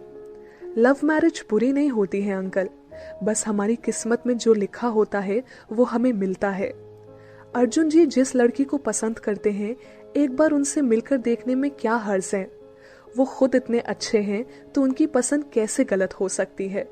विजय सोच में पड़ गया तो मीरा उनके सामने घुटनों के बल जमीन पर बैठ गई और कहने लगी, आप बहुत अच्छे हैं अंकल। बिना जाने पहचाने आपने हमें अपने घर में रहने की इजाजत दी, प्यार दिया, सम्मान दिया। जब एक अनजान लड़की को आप इतना सब दे सकते हैं तो वो लड़की तो अर्जुन जी का प्यार है। क्या आप उसे एक मौका नहीं देंगे? हमने कुछ ज्यादा बोल दिया हो तो माफ कर दीजिएगा। मीरा उठी और कमरे से बाहर चली गई। रात के खाने के लिए सभी नीचे जमा थे। मीरा और अर्जुन अभी नहीं आए थे। अर्जुन जैसे ही कमरे से निकलने को हुआ, मीरा उसके सामने आई और प्लेट उसकी ओर बढ़ा कर कहा, हमें अभी के अभी ये सब छील कर दीजिए। प्याज? इनकी आपको क्या जरूरत है, वो भी इस वक्त? अभी हम कुछ नहीं बता सकते, बस यूं समझ लीजिए जरूरत है। अंदर जाइए और काट कर रखिए, तब तक हम आते हैं। कहकर मीरा बिना अर्जुन की बात सुने वहां से चली गई। अर्जुन प्लेट हाथ में थामे अंदर आ गया। ये सब काम उसने कभी नहीं किए थे, पर मीरा की बात वो कैसे टाल सकता था। लग गया काम पर। मीरा नीचे आई और खाना खाने के लिए बैठ गई। पहली बार था जब अर्जुन खाने के लिए नीचे नहीं आया था। विजय ने देखा तो कहा, अर्जुन कहाँ है? शायद अपने कमरे में होगा, मैं बुलाकर लाती हूँ। राधा ने कहा, तुम रुको, मैं बुलाकर लाता हूँ। विजय जी उठे और चले गए। ऊपर आकर उन्होंने अर्जुन के कमरे का अधखुला दरवाजा खोला और अंदर चले आए। अर्जुन उस वक्त उनकी ओर पीठ किए हुए था। विजय जी ने कहा, अर्जुन खाना खाने नीचे नहीं आए तुम? विजय की आवाज सुनकर अर्जुन जैसे ही पलटा, विजय जी हतप्रभ रह गए। अर्जुन की आंखें आंसुओं से भरी थी, जो कि विजय का सीना छलनी करने के लिए काफी था। विजय ने जैसे ही अर्जुन की आंखों में आंसू देखे, उनका दिल पसीज गया। वो उनके पास आए और कहा, तुम खाना खाने नीचे नहीं आए? वो पापा, मीरा ने। अर्जुन इतना ही कह पाया कि उसकी आंखों में प्यास की वजह से तेज जलन हो रही थी। वो अपनी आंख मसलने लगा तो विजय ने उसका हाथ पकड़कर कहा, मुझे माफ कर दो बेटा। आप माफी क्यों मांग रहे हैं पापा? अर्जुन ने हैरानी से कहा। आओ बैठो, तुमसे कुछ बात करनी है, विजय ने बड़ी नरमी से कहा। अर्जुन विजय जी के साथ आकर बेड पर बैठ गया और धड़कते दिल के साथ कहा, कहिए पापा, क्या बात है? विजय, आज मीरा मेरे पास आई थी। उसने बताया तुम ये शादी नहीं करना चाहते। अर्जुन, नहीं पापा, ऐसी कोई बात नहीं है। विजय, मुझसे कुछ छुपाने की जरूरत नहीं है अर्जुन। मैं जानता हूँ मैंने अपने बच्चों पर बहुत पाबंदियां रखी है, लेकिन उन पाबंदियों के पीछे की वजह था मेरा डर, तुम सबको खोने का डर। जैसे हम सबने कुसुम को खो दिया। अगर वक्त पर मैंने उसकी भावनाओं को समझा होता तो आज वो हमारे बीच होती। कहते हुए उनकी आंखें नम हो गई। ये देखकर अर्जुन ने अपना हाथ उनके हाथ पर रख दिया। अर्जुन, इसमें आपकी कोई गलती नहीं है पापा। एक पिता का फर्ज निभाते हुए आपने हमेशा उनका अच्छा सोचा। उनके साथ जो हुआ वो गलत हुआ, पर उसका दोष खुद को मत दीजिए। कुसुम भी यही चाहती थी। विजय, क्या तुम उससे मिले थे? अर्जुन, उनके सुसाइड करने से 2 दिन पहले मैं उनसे मिला था। वो आपको बहुत मिस करती थी पापा, आपसे बात करना चाहती थी, मिलना चाहती थी, लेकिन आपके गुस्से के सामने वो कभी कुछ नहीं बोल पाई। जिस लड़के से उन्होंने शादी की थी वो बहुत अच्छा था पापा। कुसुम को उसने कभी किसी चीज की कमी नहीं होने दी, पर कुसुम को हमेशा एक कमी खलती रही, आपकी। वो आपसे बहुत प्यार करती थी। विजय ने अपना चेहरा अपने दोनों हाथों में छुपा लिया और रो पड़े। अर्जुन ने पहली बार उन्हें इतना कमजोर देखा था। उसने विजय के कंधे पर अपना हाथ रखा तो विजय रोते हुए कहने लगा, मैं कितना बड़ा बेवकूफ था जो अपने बच्चों को दर्द देता रहा। कुसुम को मैं कभी समझ ही नहीं पाया और आज वो हमारे बीच नहीं है। लेकिन मैं तुम्हारे साथ ऐसा नहीं करूंगा। अर्जुन, मैं कुछ समझा नहीं पापा। विजय ने अपने आंसू पोंछे और अर्जुन की ओर देखकर कहने लगे, तुम जिस लड़की को पसंद करते हो मैं उससे और उसके घर वालों से मिलना चाहता हूँ। तुम दोनों की शादी की बात करना चाहता हूँ। अर्जुन ने सुना तो खुशी से हैरान रह गया। उसने विजय की ओर देखते हुए कहा, क्या आप सच कह रहे हैं पापा? हाँ मेरे बच्चे, मैं इतना खुदगर्ज भी नहीं कि अपनी ख्वाहिशों के लिए अपने बच्चों के सपनों का गला घोट दूं। तुम कल ही उसके घर वालों को यहाँ बुलाओ ताकि मैं उनसे मिलकर बात कर सकूं। विजय ने मुस्कुराते हुए कहा। लेकिन दादाजी के दोस्त, उन्हें बुरा लगेगा। अर्जुन ने कहा। उनसे मैं माफी मांग लूंगा। विजय ने कहा। आई लव यू पापा। अर्जुन खुशी से भर उठा और विजय के गले लग गया। उम्मीद है मेरे इस फैसले से कुसुम की आत्मा को शांति मिले, विजय ने भावुक होकर कहा। आज वो बहुत खुश होंगी पापा। कहते हुए अर्जुन ने मन ही मन मीरा के बारे में सोचा और कहा, ये सब तुम्हारी वजह से हुआ है Meera. You are an angel. अब चलो नीचे चलकर खाना खाते हैं, विजय जी ने उठते हुए कहा और फिर दोनों बाप बेटे नीचे चले आए। नीचे आकर दोनों खाने के लिए बैठे। बाकी सभी पहले से अपना खाना खा रहे थे। विजय ने अर्जुन की ओर देखा और दादू से कहा, पापा आपसे कुछ बात करनी है। हाँ कहो, दादू ने कहा। वो जो संडे को आपके दोस्त आ रहे हैं अर्जुन को देखने, उन्हें मना कर दीजिए ना, विजय ने कहा। कौन सा दोस्त? दादू ने अनजान बनते हुए कहा। वही जो अपनी पोती के लिए अर्जुन को देखने आने वाले हैं, विजय ने बेसब्री से कहा। लेकिन मेरा ऐसा कोई दोस्त नहीं है जो इस घर में रिश्ता लेकर आ रहा है, दादू ने रहस्यमय तरीके से कहा। क्या मतलब? आपने ही तो कहा था, विजय ने हैरानी से कहा तो दादू जोर जोर से हंसने लगे और कहा, अरे मैं तो बस मजाक कर रहा था ताकि तेरा ये बेटा अपने दिल की बात बता दे कि ये किसी को चाहता है। दादू का प्लान जानकर तो मीरा भी दंग रह गई। यहाँ तो उससे भी बड़े ड्रामेबाज थे। दादू की बात सुनकर विजय भी मुस्कुराए बिना ना रह सका। उसे मुस्कुराते देखकर दादू ने बड़े प्यार से कहा, देख बेटा, बच्चों की जिसमें खुशी है उसी में माँ बाप को खुश होना चाहिए। हमारा अर्जुन इतना अच्छा है कि हमारे कहने पर कहीं भी शादी कर लेता, लेकिन जिंदगी में कभी खुश नहीं रहता। ये तुझे इतना मानता है कि तेरे सामने कुछ नहीं कहता, इसीलिए मुझे इसकी शादी की बात करके इसके दिल की बात सबके सामने लानी पड़ी। इस नाटक से ही सही इस नालायक ने बताया तो सही कि इसकी जिंदगी में कोई खास है। दादू you are too good, Arjun ने उठकर उनको पीछे से गले लगाते हुए कहा। सभी बहुत खुश थे। तभी विजय ने कहा, मैंने अर्जुन के लिए एक लड़की देखी है। कौन? सबने हैरानी से कहा। अरे अपनी मीरा, इसकी और अर्जुन की जोड़ी साथ में बहुत अच्छी लगेगी। विजय ने जैसे ही कहा, मीरा के गले में खाना ही अटक गया और वो खांसने लगी। उसने विजय की ओर देखा और कहा, ये आप क्या कह रहे हैं?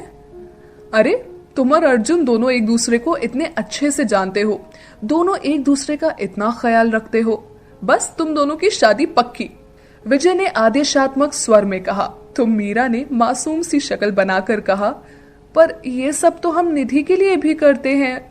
मीरा की मासूम सी शक्ल देखकर विजय जी हंस पड़े और फिर उनके साथ साथ सभी घर वाले भी। बस हमारे अक्षत बाबू प्यार से उनकी मासूमियत देख रहे थे। मीरा को कुछ समझ नहीं आया तो राधा ने कहा, मीरा परेशान मत हो, ये तुम्हारी टांग खींच रहे हैं। राधा की बात सुनकर मीरा ने जैसे ही विजय की ओर देखा तो उन्होंने हाँ में अपनी गर्दन हिला दी। मीरा मुस्कुरा उठी। सभी हंसते मुस्कुराते बात करते खाना खा रहे थे। आज की शाम बहुत खूबसूरत थी। खाना खाने के बाद सभी उठकर जाने लगे तो निधि चम्मच से अपनी प्लेट को जोर जोर से बजाने लगी। सभी उसकी ओर पलटे तो निधि ने कहा, क्या आप लोग खाना खाते ही इधर उधर चले जाते हो? कभी तो फैमिली टाइम भी होना चाहिए ना। तो क्या चाहिए हमारी राजकुमारी को? दादू ने प्यार से कहा। 1 घंटे बाद आप सभी हॉल में आ जाना, बता दूंगी, निधि ने उठते हुए कहा।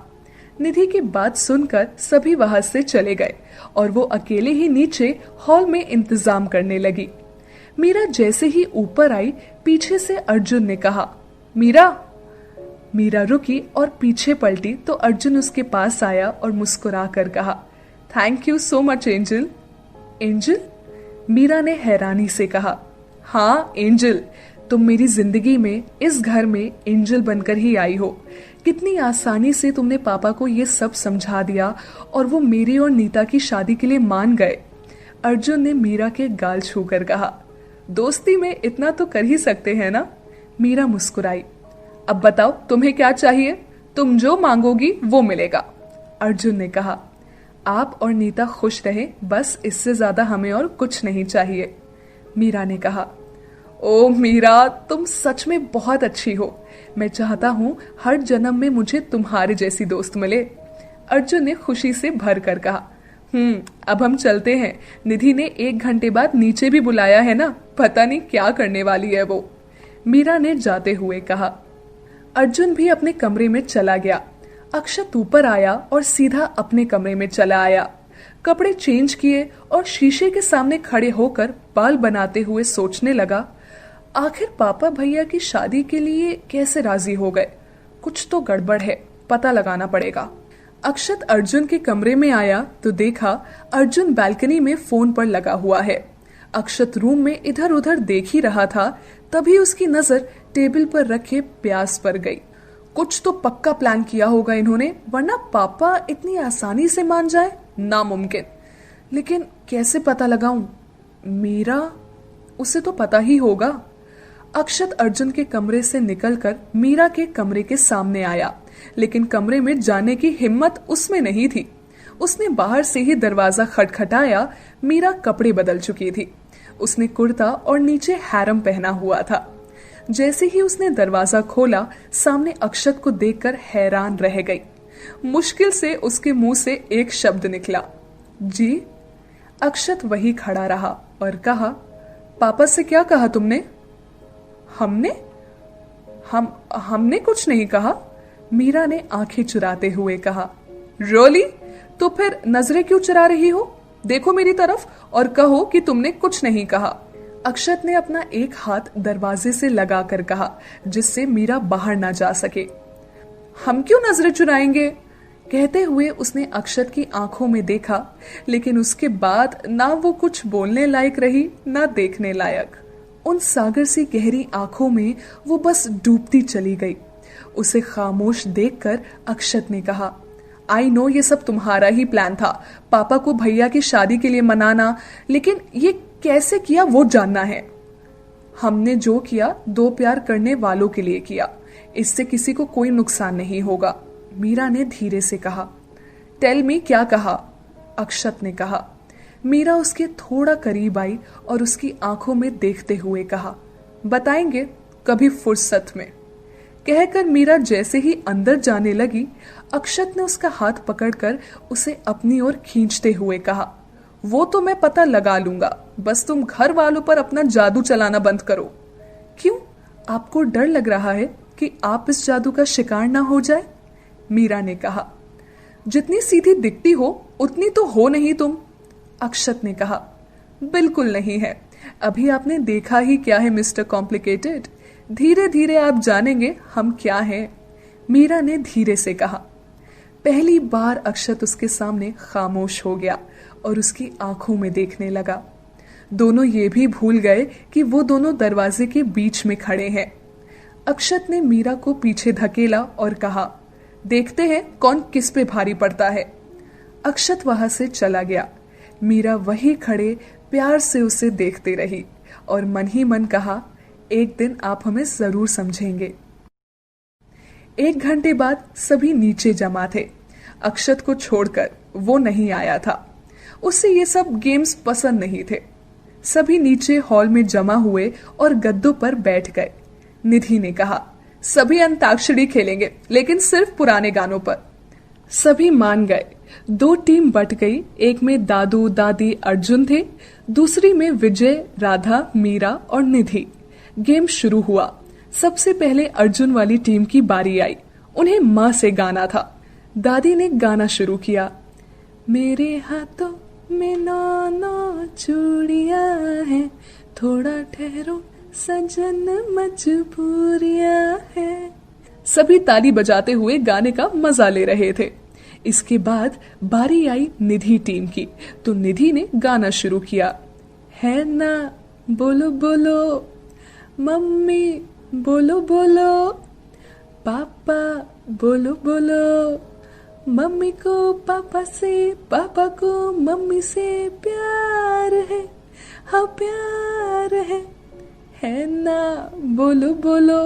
धत बेशरम, राधा ने निधि को सर पर चपत लगाकर कहा तो सभी हंस पड़े। उसके बाद दादू ने गाना शुरू किया।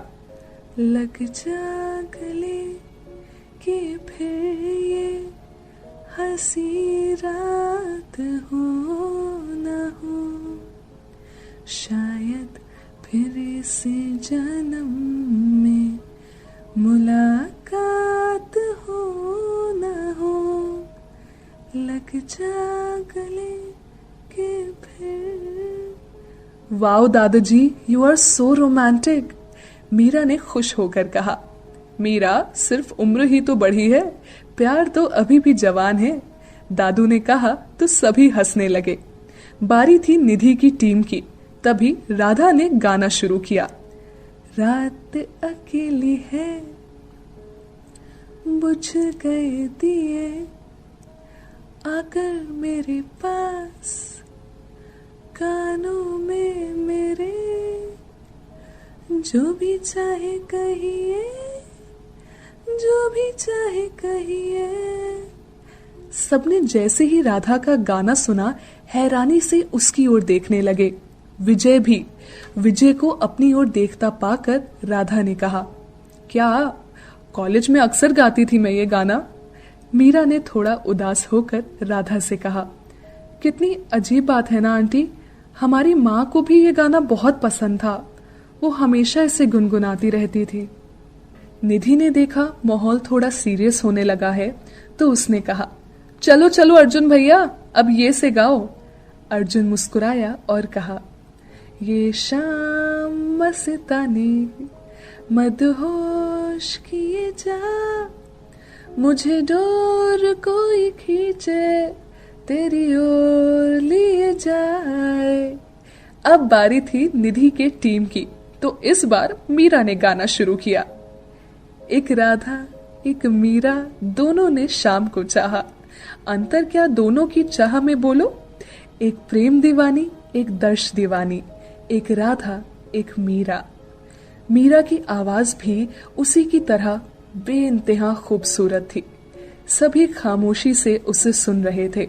उसने जो गाना चुना था वो भी बहुत यूनिक था। जैसे ही मीरा ने गाना खत्म किया, विजय ने उसके सर पर हाथ रखते हुए कहा, क्या बात है मीरा, तुम तो बहुत अच्छा गाती हो, साक्षात सरस्वती है तुम्हारे गले में तो और गाने में अपना और राधा की ओर देखते हुए उनका भी जिक्र कर दिया। अरे पापा, राधा और मीरा तो यहाँ है, पर इनका शाम कहाँ है? निधि ने कहा। वो रहा ऊपर अपनी दुनिया में। दादू ने ऊपर की ओर इशारा करके कहा, जहां अक्षत कानों में हेडफोन लगाए गाने सुनते हुए इधर से उधर घूम रहा था। वो अपनी दुनिया में मस्त है पापा, चलिए गेम आगे बढ़ाते हैं, बहुत मजा आ रहा है। विजय ने बच्चों की तरह खुश होकर कहा। हाँ, अब दादू की बारी, ना से गाइए, निधि ने कहा। अरे ये तो बहुत आसान है, कहते हुए दादू ने गाना शुरू किया। न जाने क्यों होता है ये जिंदगी के साथ, अचानक ये मन किसी के जाने के बाद करता है उसको याद, न जाने ऐसा क्यों, न जाने ऐसा क्यों। विजय ने गाना शुरू किया। ये रेशमी जुल्फे, ये शरबती आंखें, इन्हें देख कर जी रहे हैं सभी। विजय ने जैसे ही गाना गाया, राधा शर्मा गई। बारी थी अर्जुन की टीम की, तो अर्जुन ने कहा, ये गाना मीरा के लिए। उसने गाना शुरू किया। भोली सी सूरत, आंखों में मस्ती, आए हाय। भोली सी सूरत, आंखों में मस्ती, दूर खड़ी शर्माए, आए हाय। एक झलक दिखलाए, कभी कभी आंचल में छुप जाए, आए हाय। मेरी नजर से तुम देखो तो यार नजर वो आए। भोली सी सूरत, आंखों में मस्ती, आए हाय। मीरा तो शर्म से पानी पानी हो रही थी। निधि ने देखा तो कहा, क्या बात है भैया, मेरे लिए तो कभी नहीं गाया आपने गाना। इसमें कौन सी बड़ी बात है, अभी गा देता हूँ। अर्जुन ने कहा तो निधि खुश हो गई। अर्जुन ने गाना शुरू किया। गाड़ी वाला आया घर से कचरा निकाल, गाड़ी वाला आया घर से कचरा निकाल। निधि ने पास पड़ा छोटा तकिया अर्जुन की ओर फेंका और विजय से कहा, देखो ना पापा, भाई क्या कह रहा है। मेरी राजकुमारी को कोई कुछ नहीं बोलेगा, विजय ने कहा। वो तो ठीक है पापा, लेकिन अभी आप लोगों का टर्न है गाने का, या फिर हार मान लीजिए, अर्जुन ने कहा। बिल्कुल नहीं, हारोगे तो आप लोग, निधि ने कहा और गाने लगी। ये जो मोहब्बत है ये उनका है काम, महबूब का जो बस लेते हुए नाम। मर जाए मिट जाए हो जाए बदनाम, रहने दो छोड़ो कि जाने दो यार, हम ना करेंगे प्यार। निधि ने जैसे ही गाना खत्म किया, अर्जुन ने गाना शुरू कर दिया। रोते हुए आते हैं सब, हंसता हुआ जो जाएगा, वो मुकद्दर का सिकंदर जाने मन कहलाएगा। अर्जुन रुका तो विजय ने गाना शुरू किया। गाता रहे मेरा दिल, तू ही मेरी मंजिल हो, कहीं बीते ना ये रातें, कहीं बीते ना ये दिन, गाता रहे मेरा दिल। विजय रुका तो दादी ने बॉम्ब फोड़ा और गाने के साथ तालियां भी बजाने लगी।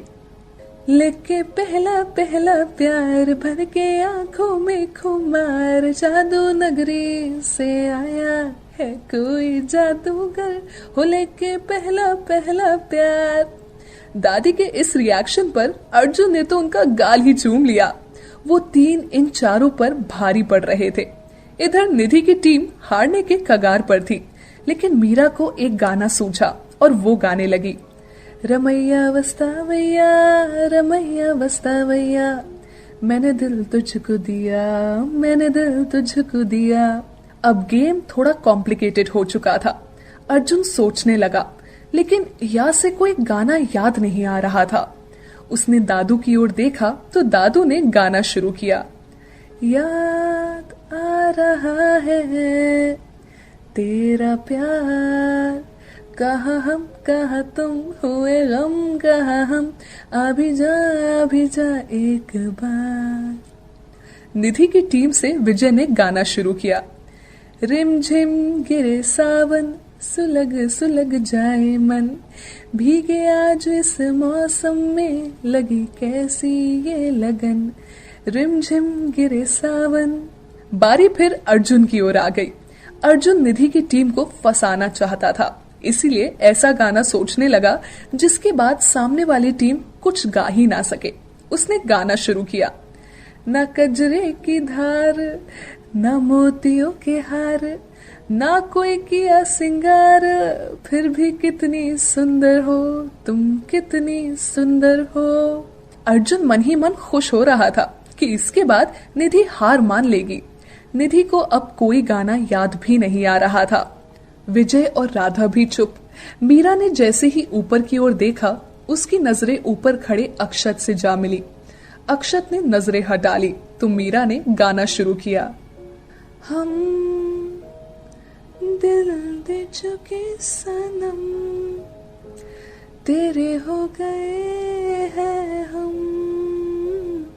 तेरी कसम, तेरी कसम।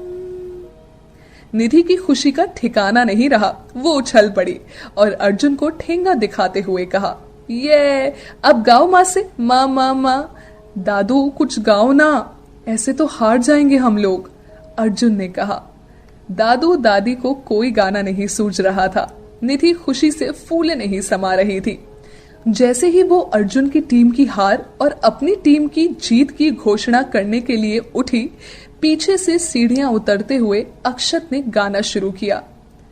मेरे रंग में रंगने वाली परी हो या हो परियों की रानी, या हो मेरी प्रेम कहानी।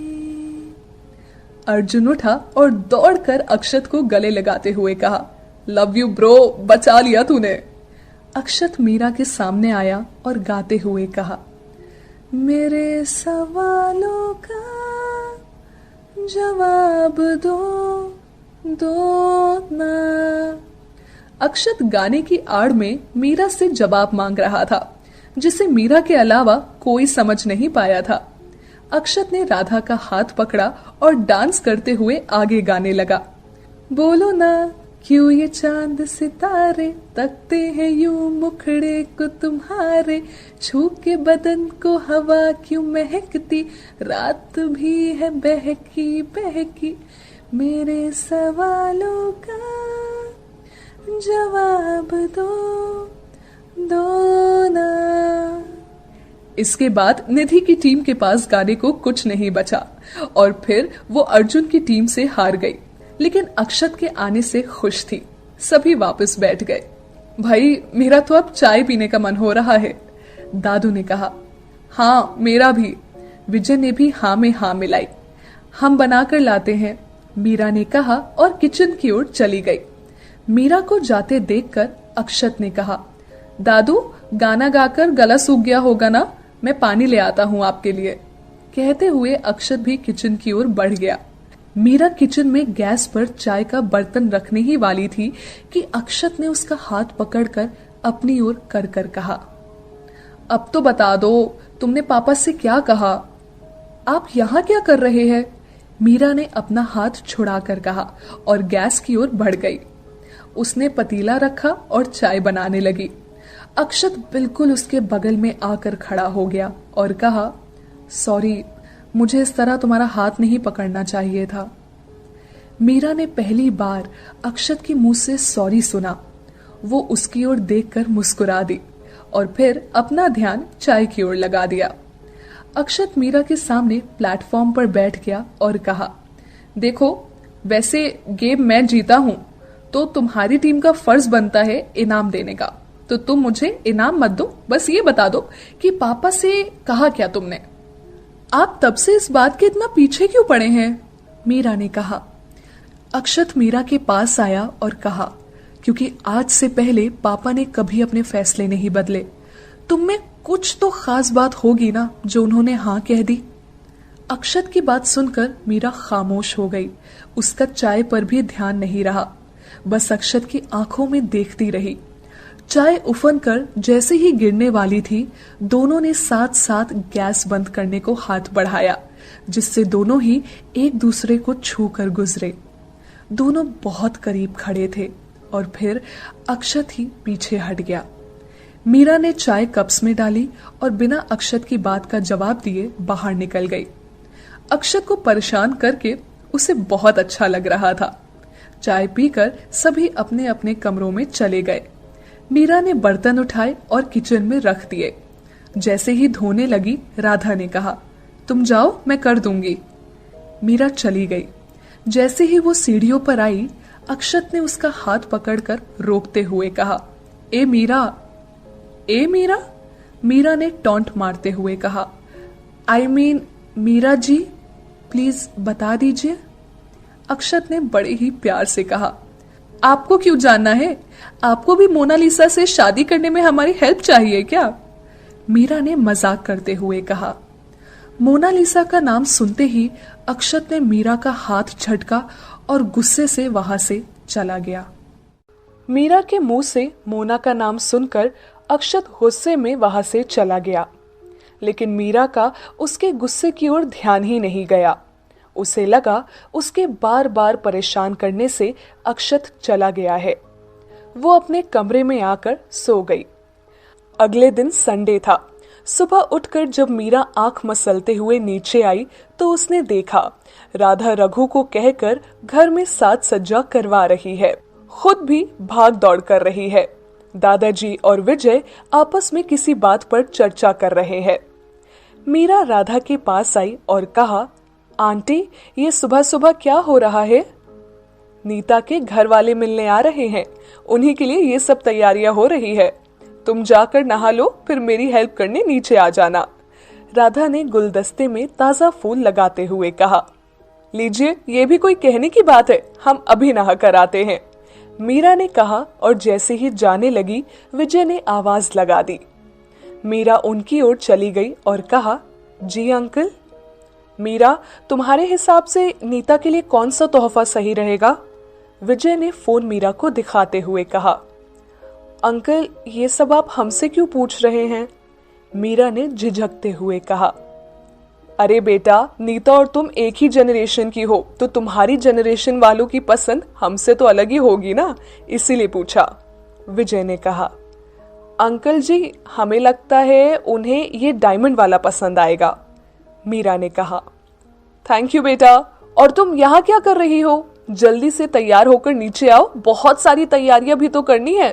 और हाँ, वो निधि उठ गई तो उसे भी नीचे भेजना। विजय ने कहा। जी अंकल, कहते हुए मीरा ऊपर चली गई। अक्षता जल्दी उठ गया। उठते ही वो नहाने के लिए बाथरूम में गया। जैसे ही नल चलाया, पानी नहीं आया। उसे बहुत खीज हुई। वो बाहर आ गया, फोन देखा, शुभ का मैसेज था और वो उसे 10 मिनट में बाहर गेट पर मिलने को बोल रहा था। अक्षत उठा और टॉवल लेकर अर्जुन के कमरे में आया, लेकिन अर्जुन खुद बाथरूम में था। अक्षत को देर हो रही थी, इसीलिए वो सीधा निधि के रूम में आया। उसने देखा निधि सो रही है और बाथरूम भी खाली है। अक्षत जल्दी से बाथरूम में घुस गया। मीरा कमरे में आई और निधि को उठाया। निधि नीचे चली आई। मीरा ने कबर्ड खोला और कपड़े देखने लगी कि क्या पहने। कुछ समझ नहीं आ रहा था। उसने बहुत सोचने के बाद नीले रंग का चूड़ीदार सूट निकाला, जिस पर गुलाबी दुपट्टा था। मीरा ने कपड़े निकालकर बिस्तर पर रखे और तौलिया उठाकर बाथरूम की ओर बढ़ गई। उसने बाथरूम का दरवाजा खोला और अंदर चली आई। हाथ में पकड़ा तौलिया उसने दरवाजे पर लगी रॉ पर टांग दिया। उसने ये भी नहीं देखा कि अक्षत वहां पहले से है। मीरा जैसे ही पलटी, अक्षत को वहां देखकर जोर से कहा, आप?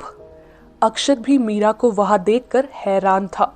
वो कुछ कहता इससे पहले ही मीरा अपनी आंखों पर हाथ रखकर पलट गई और गुस्से से कहा, छी, शर्म नहीं आती आपको इस तरह? तुम यहाँ क्या कर रही हो? अक्षत ने सामने से सवाल किया और खुद को देखा। ये हमारा बाथरूम है, आप यहाँ इस हालत में क्या कर रहे हैं? मीरा ने गुस्साते हुए कहा। तुम्हें नॉक करके आना चाहिए था, बस घुसी चली आई, अक्षत ने कहा। मीरा गुस्से से पलटी, लेकिन वो कुछ बोल पाती इससे पहले ही उसका पैर फिसला और जब वो गिरने वाली थी तो अक्षत ने उसे संभाल लिया। दोनों एक दूसरे की आंखों में देखते रहे। ये भी भूल गए कि वो दोनों बाथरूम में थे। मीरा को होश आया तो उसने खुद को संभाला। मीरा जैसे ही जाने लगी, अक्षत ने हाथ बीच में करके दीवार से लगा दिया और कहा, आइंदा से कभी भी जाओ तो नॉक करके अंदर जाना, फिर चाहे वो तुम्हारा खुद का ही कमरा क्यों ना हो। अक्षत का एटीट्यूड देखकर उसे गुस्सा आ रहा था। एक तो उसे देर हो रही थी, ऊपर से उसके ये लेक्चर मीरा के लिए हमेशा किसी टॉर्चर से कम नहीं होते थे। मीरा उसे घूरती रही तो अक्षत ने कहा, घूर क्या रही हो, ज्यादा घूरा ना तो। कहते हुए अक्षत ने अपने निचले होठ को दांतों तले दबा लिया। बेचारी मीरा ऐसे में क्या करती। डर कर जैसे ही पीछे हटी, दीवार से लगी शार के बटन से उसकी पीठ जा लड़ी और ऊपर से पानी गिरने लगा। मीरा भीगने लगी, साथ ही अक्षत भी। ये सब आपकी वजह से हो रहा है। मीरा ने अक्षत को पीछे धकियाते हुए कहा। अक्षत गिरते गिरते बचा, लेकिन तब तक मीरा वहां से निकलकर बाहर जा चुकी थी। अक्षत जल्दी जल्दी नहाया और बाहर आया। मीरा खिड़की के पास खड़ी खुद को टाल से पोंछ रही थी। अक्षत को अपनी गलती का एहसास हुआ।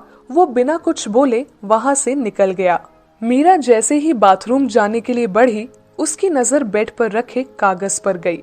मीरा ने उठाया तो उस पर बड़े बड़े अक्षरों में सॉरी लिखा था।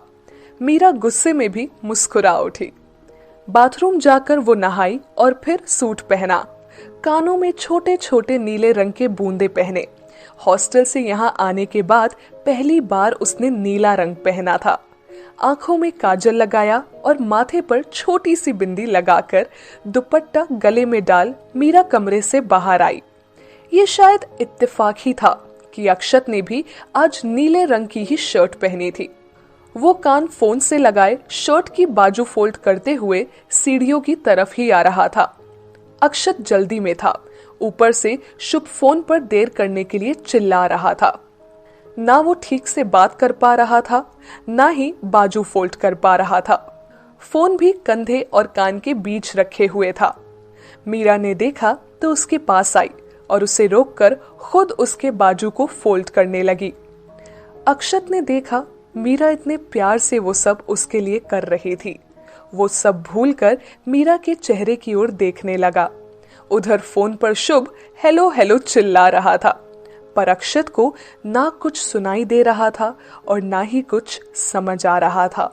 बस वो मीरा को देख रहा था। हो गया, मीरा ने कहा। अक्षत होश में आया और बिना मीरा को थैंक यू बोले आगे बढ़ गया। मीरा ने मन ही मन कहा, एक थैंक यू तक नहीं बोल सकता है ये लड़का। अक्षत एक दो सीढ़ियां उतरा और पलट कर कहा, थैंक यू बोलने से चीजें आम हो जाती है और तुमने जो किया वो बहुत खास था। कहकर अक्षत तो चला गया, लेकिन जाते जाते मीरा के चेहरे पर एक प्यारी सी स्माइल छोड़ गया। मीरा नीचे आई और राधा की मदद करने लगी। अक्षत बाहर आया। शुभ गाड़ी लेकर दरवाजे पर ही खड़ा था। अक्षत ने दरवाजा खोला और बैठते हुए कहा, सॉरी सॉरी सॉरी, अब चल, गुस्सा बाद में उतार लेना। हाँ, इट्स टू मच यार अक्षत, शुभ ने गाड़ी आगे बढ़ाते हुए कहा। अरे मेरे लाल, आगे से नहीं होगी गलती, अब चल ना, वरना देर हो जाएगी। अक्षत ने कहा तो शुभ ने गाड़ी आगे बढ़ा दी। सभी तैयारियां हो चुकी थी। सभी नीता के घर वालों के आने का इंतजार करने लगे। कुछ देर बाद वो लोग आ गए। विजय, राधा, अर्जुन और दादाजी उन्हें लेने बाहर आए। नीता के पापा ने विजय की ओर हाथ बढ़ाकर कहा, हेलो, मैं विक्रम चौधरी और ये मेरी धर्मपत्नी है कविता चौधरी। नमस्ते, अंदर आइए ना, विजय ने कहा। सभी अंदर आ गए। नीता और अर्जुन सबसे पीछे चल रहे थे, इसीलिए बाहर ही रुक गए। नीता ने खुशी से अर्जुन की ओर देखकर कहा, ये सब कैसे किया तुमने? मैंने कुछ नहीं किया, सब कुछ उस एंजल ने किया है, अर्जुन ने बालकनी में खड़ी मीरा की ओर इशारा करके कहा। नीता और अर्जुन को साथ देखकर मीरा मुस्कुरा दी। अर्जुन ने उसे आने का इशारा किया तो मीरा उनके पास चली आई। नीता ने जब मीरा को देखा तो बस देखते ही रह गई। मीरा की खूबसूरती नीता की आंखों में बस सी गई। अर्जुन ने मीरा का परिचय नीता से करवाते हुए कहा, नीतू, ये है मीरा, निधि की दोस्त और मेरी भी। इसी ने पापा को हमारे रिश्ते के लिए राजी किया था, जानती हो कैसे?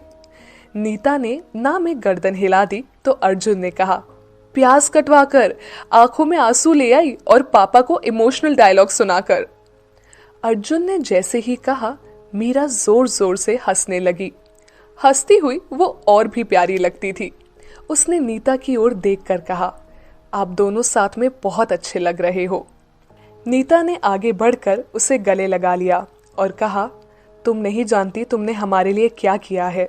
अर्जुन, तुम्हारे लिए सही कहते हैं, तुम सच में एक एंजल हो। Thank you so much Meera, आज से तुम हमारी भी दोस्त हो। बिल्कुल, इतनी अच्छी दोस्त को भला ना कौन कहेगा। अब जल्दी से अंदर चलिए, कहीं अंकल का मूड बदला तो फिर से प्याज का इंतजाम कहाँ से करेंगे हम? मीरा ने कहा। हम? नीता ने हैरानी से कहा। मीरा राजपूत घराने से है, इसीलिए ऐसे बात करती है, अर्जुन ने नीता से कहा।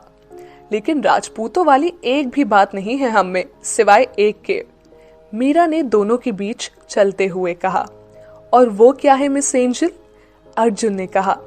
हम वादे के पक्के हैं, एक बार जो वादा करते हैं हमेशा निभाते हैं, फिर चाहे कुछ भी हो पीछे नहीं हटते, मीरा ने गर्व से कहा।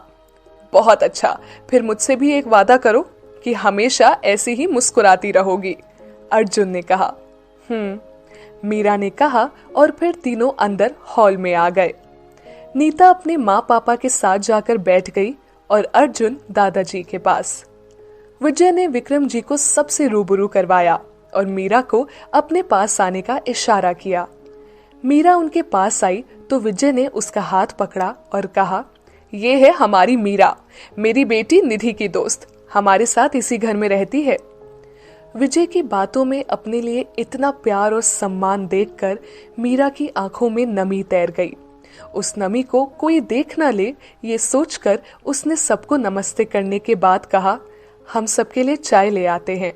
मीरा के जाने के बाद कविता ने कहा, बहुत ही प्यारी है। सभी बातें करने लगे। मीरा किचन में आई, पीछे पीछे राधा भी चली आई। मीरा की आंखों में आंसू देखकर राधा ने उसका चेहरा अपने हाथ में लेकर कहा, क्या हुआ मेरे बच्चे, तुम्हारी आंखों में आंसू? नहीं आंटी, कुछ नहीं। अंकल ने सबके सामने हमें अपना कहा तो बस आंखें भर आई, मीरा ने आंखों के किनारे पोंछते हुए कहा। पगली, सब तुम्हें यहाँ अपना ही तो समझते हैं। इस घर में जो सम्मान तुम्हें मिलना चाहिए वो ही तो मिला। इसमें आंखें नम करना गलत है बेटा। चलो अब जल्दी से चाय लेकर चलते हैं, राधा ने प्यार से कहा। मीरा ट्रे में कप जमाने लगी। आज वो बहुत खुश थी। आज सुबह से उसके साथ सब अच्छा हो रहा था। अक्षत से नोक झोंक, नीता से पहली मुलाकात, विजय का उसे अपना कहना, सब मीरा को अंदर ही अंदर खुशी से भर रहा था। मीरा राधा के साथ चाय लेकर बाहर चली आई। तब तक दादा दादी, अर्जुन और विजय मीरा की तारीफों के पुल बांध चुके थे। कविता की तो उस पर से नजर हट ही नहीं रही थी। सबने चाय नाश्ता किया। तब तक पंडित जी भी आ गए। विजय ने पंडित जी से अर्जुन और नीता की कुंडली देखकर सगाई के लिए शुभ मुहूर्त बताने को कहा। यजमान, 2 दिन बाद सगाई के लिए बहुत ही शुभ मुहूर्त है, पंडित जी ने कहा। लेकिन इतनी जल्दी सब कैसे होगा? राधा ने शंका जताई तो विजय ने कहा, सब हो जाएगा राधा। विजय विक्रम जी की ओर पलटे और कहा, आपको तो कोई एतराज नहीं है ना भाई साहब? जब मियाँ बीवी राजी तो क्या करेंगे पापा जी, विक्रम जी ने मजाकिया अंदाज में कहा तो सभी हंस पड़े। विक्रम ने बड़े ही प्यार से कहा, भाई साहब आपको जैसा ठीक लगे, सगाई का प्रोग्राम 2 दिन बाद हमारे घर पर रख लेते हैं, बच्चों की अंगूठी बदलवा देंगे।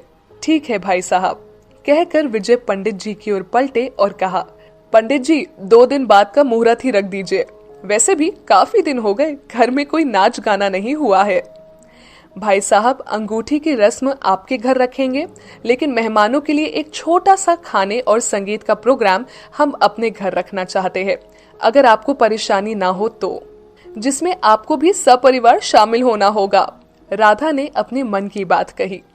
अरे बिल्कुल भाभी जी, हमें तो बस खाने और नाचने का बहाना चाहिए, कहते हुए विक्रम ठहाका लगाकर हंस पड़े। सगाई की तारीख तय हो चुकी थी। राधा ने रघु से कहकर खाना लगवा दिया था। खाना खाने के बाद विजय, विक्रम और दादाजी एक जगह बैठकर बातचीत करने लगे। राधा कविता के साथ बात करने लगी। नीता भी उनके साथ ही खड़ी थी।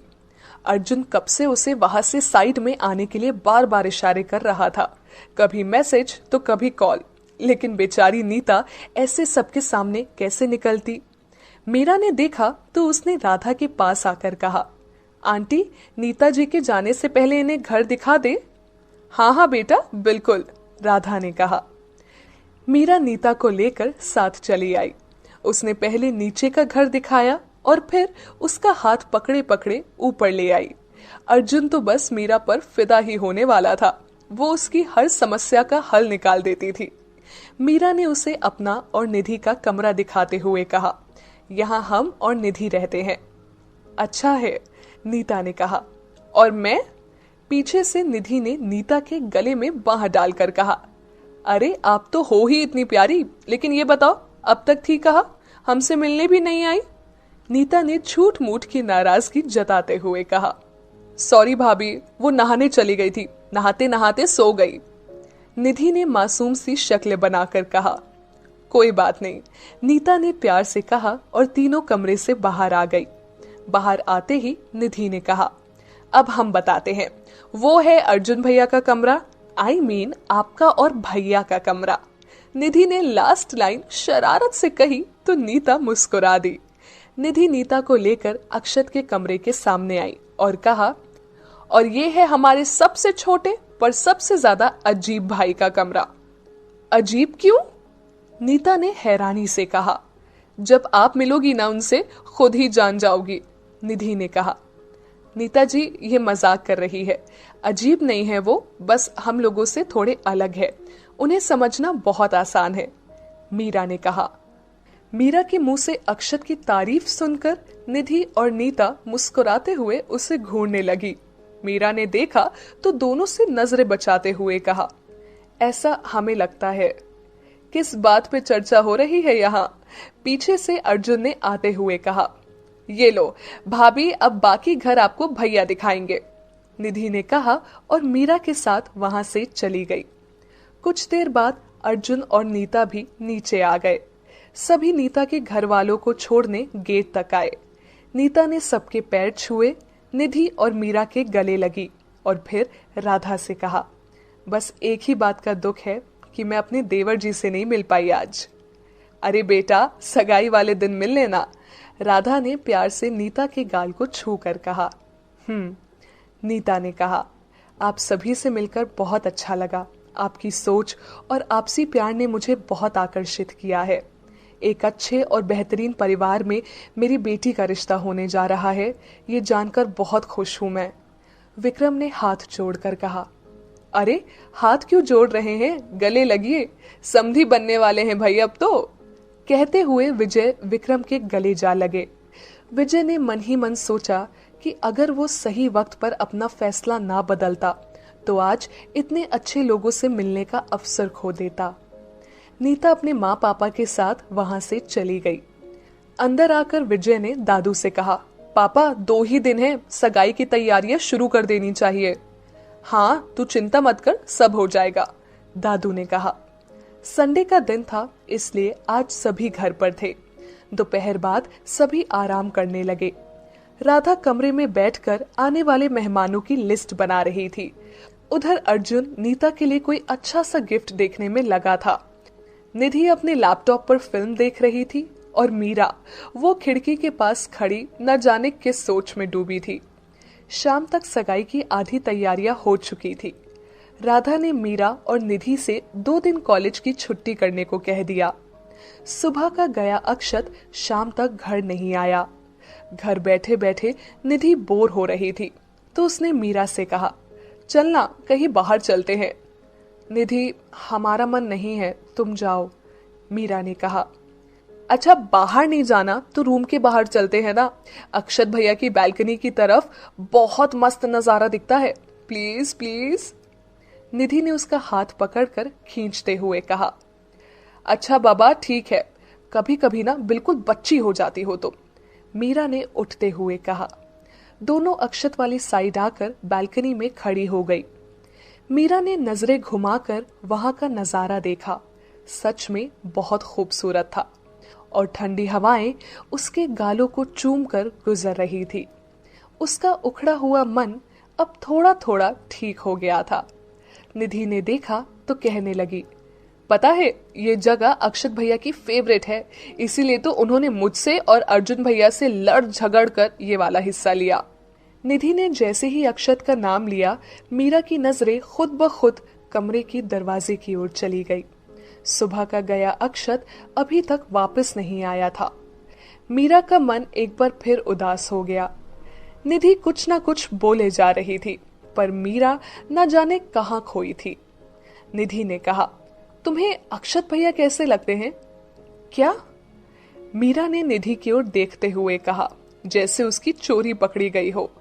अरे मेरा मतलब जैसे वो हमें लगते हैं कॉम्प्लिकेटेड, अकड़ू, अजीब, क्या तुम्हें भी सेम वैसे ही लगते हैं? निधि ने कहा तो मीरा सामने देखते हुए कहने लगी, नहीं निधि, हमें वो ऐसे बिल्कुल नहीं लगते। हाँ, वो थोड़े अलग है हम सब से। उनके सोचने का तरीका, बात करने का तरीका सब अलग है, लेकिन दिल के अच्छे हैं। कोई गलती करते हैं तो अगले ही पल उन्हें एहसास भी हो जाता है, बस सबके सामने अपनी गलती मानना नहीं आता उन्हें। मीरा ने जैसे ही बोलना शुरू किया, निधि ने पीछे देखा तो अक्षत खड़ा था। उसने निधि को चुप रहने का इशारा किया और उसे चुपचाप वहां से जाने का इशारा किया और खुद मीरा के बिल्कुल पीछे कुछ दूरी पर खड़ा हो गया और खामोशी से सुनने लगा। मीरा ने ध्यान ही नहीं दिया कि निधि वहां से जा चुकी है। वो आगे बोलने लगी, पहले पहले हमें भी लगे थे वो अकड़ू और सड़ू टाइप, लेकिन बाद में समझ आने लगा वो ऐसे क्यों है। वो अपने दिल की बात किसी से नहीं कहते, हमेशा अपने दिल में ही दबा के रखते हैं। जब उनके बारे में सोचती हूँ तो समझ नहीं आता कि वो अच्छे हैं या बुरे, क्योंकि जब वो हमें परेशान करते हैं तो लगता है उनसे बुरा कोई नहीं, पर अच्छे इतने हैं कि हमारी बनाई फीकी चाय भी पी लेते हैं। अपनी फैमिली से बहुत प्यार करते हैं, बस जताना नहीं आता। हम तो उनके सामने कुछ बोल ही नहीं पाते, जब उनकी आंखों में देखते हैं ना तो खामोश हो जाते हैं। आज से पहले हमने इतनी गहरी आंखें किसी की नहीं देखी। कहते हुए मीरा जैसे ही पलटी, पीछे खड़े अक्षत से टकरा गई।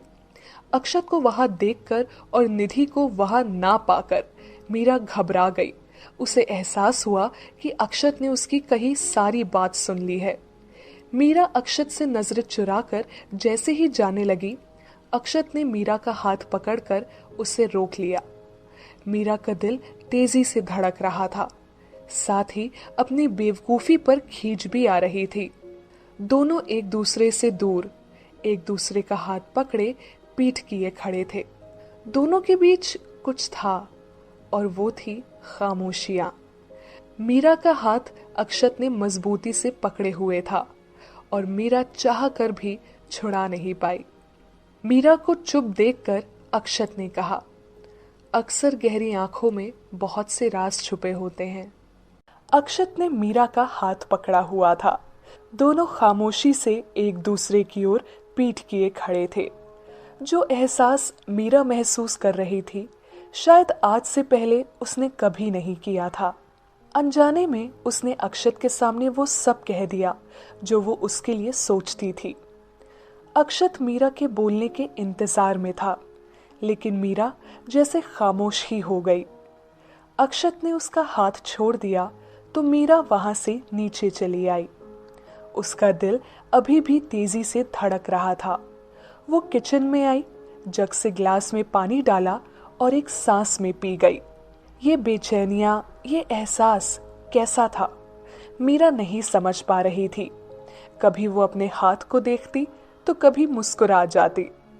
मीरा अकेले ही खड़ी थी, तभी दादी माँ अंदर आई और मीरा को मुस्कुराते देखकर कहा, अरे मीरा, क्या हुआ? अकेले खड़ी क्यों हंस रही हो? दादी की आवाज से मीरा चौंकी और कहा, कुछ नहीं दादी माँ, हम तो बस पानी लेने आए थे। कहते हुए उसने पानी का जग उठाया और चली गई। दादी माँ ने भी अपना काम किया और चली गई। मीरा ऊपर आई तो उसकी नजर अक्षत के कमरे की ओर चली गई। अक्षत का कमरा उसके लिए रहस्य से भरा था। उसने पूरा घर देखा था, बस एक अक्षत का कमरा ही नहीं देख पाई।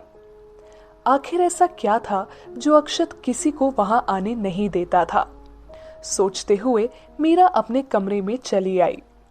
निधि को बिजी देखकर मीरा लेट गई, लेकिन नींद नहीं आ रही थी। मीरा उठी और वापस कमरे के बाहर आ गई। उसने ऊपर छत पर जाने का सोचा और ऊपर चली आई। जैसे ही मीरा ऊपर आई, ऊपर का नजारा देखकर खुद से कहा, ये जगह तो बहुत खूबसूरत है, हमने तो इसे देखा ही नहीं था। मीरा मुस्कुराते हुए छत पर घूमने लगी। बहुत बड़ी छत थी, जिसके एक कोने में गार्डनिंग का काम किया हुआ था। खूबसूरत लाइटिंग थी, छज्जे से लटके हुए छोटे छोटे रोशनदान। मीरा को सब बहुत आकर्षक लग रहा था। घूमते हुए उसकी नजर कोने में सोफे नुमा कुर्सी पर बैठे दादू पर गई। मीरा उनकी ओर चली आई, लेकिन जैसे ही पास पहुंची हैरान थी। दादू के सामने एक छोटी टेबल पर शराब की बोतल, पानी की बोतल, ग्लास और एक प्लेट में कुछ खाने का सामान रखा हुआ था। मीरा ने वो सब देखा तो हैरानी से कहा, दादू आप ये सब?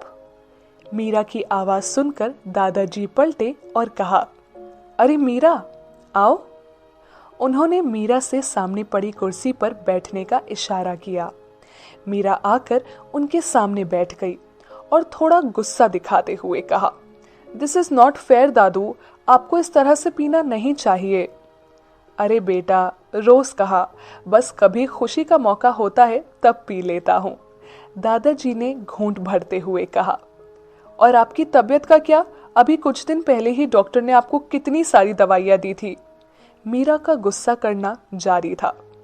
तबीयत का क्या है, वो डॉक्टर ना मेरा दोस्त है, इसीलिए मुझसे खुन्नस निकालने के लिए इतनी सारी दवाइयां दे दी, तुम ज्यादा मत सोचो, दादू ने निश्चिंत होकर कहा। क्या दादू, आपको लगता है आप ये कहेंगे और हम मान जाएंगे? इतने भी बेवकूफ नहीं हैं हम, मीरा ने कहा। अच्छा बाबा, माफ करो, तुम्हें पीना है क्या? दादू ने मजाक में कहा। छी छी, हम नहीं पीते ये सब, मीरा ने नाक से कोड़ते हुए कहा। मीरा, कभी कभी तो मुझे भी लगता है कि तुम राजपूत नहीं हो, राजपूतों वाला कोई गुण नहीं है तुम में, दादू ने कहा। है ना दादू, हमें भी यही लगता है। हम तो हमेशा सोचते कि हमारा जन्म किसी ब्राह्मण परिवार में होता, पर पता नहीं माँ ने हमें ये उपनाम क्यों दे दिया, मीरा सिंह राजपूत, जबकि हमारे जितना डरपोक कोई नहीं है, मीरा ने कहा। क्या नाम था तुम्हारी माँ का? दादू ने पूछा। सावित्री शर्मा, मीरा ने धीरे से कहा। वो शर्मा और तुम राजपूत, ये कैसे संभव है? दादू ने मनोदशा जानने के लिए कहा। यही तो हम नहीं जानते दादू, माँ हमें कुछ नहीं बताती थी, बचपन से ही उन्होंने हमें खुद से दूर रखा। पता नहीं ऐसा क्या था जो वो हमसे छुपा कर रखती थी, और हमने भी कभी पूछने की हिम्मत ही नहीं की। उनका गुस्सा, बाप रे बाप, हम तो देखकर ही डर जाते थे, मीरा ने कुछ उदास होकर कहा। और तुम्हारे पिता? दादू ने आगे कहा। उन्हें तो हमने कभी देखा ही नहीं, माँ कहती थी कि वो इस दुनिया में नहीं है, पर हमें लगता है वो है, मीरा ने खोए हुए स्वर में कहा। तुम्हें ऐसा क्यों लगता है? अचानक से ही दादू के चेहरे के भाव बदल गए, क्योंकि हमने कभी माँ को वैसे नहीं देखा जैसे औरत अपने पति की मौत के बाद रहती है। उनकी मांग में सिंदूर और गले में मंगलसूत्र हमेशा देखा था हमने, फिर हम कैसे मान लें कि हमारे पिता इस दुनिया में नहीं है? मीरा थोड़ी सी भावुक हो गई तो दादाजी को अच्छा नहीं लगा और उन्होंने बात टालने के लिए कहा, बीती बातें छोड़ो और जल्दी से प्लेट इधर दो, इसमें रखे पकौड़े ठंडे हो जाएंगे। मीरा ने प्लेट दादू की ओर बढ़ा दी तो उन्होंने वापस मीरा के सामने कर कर कहा, ये तो खा सकती हो ना?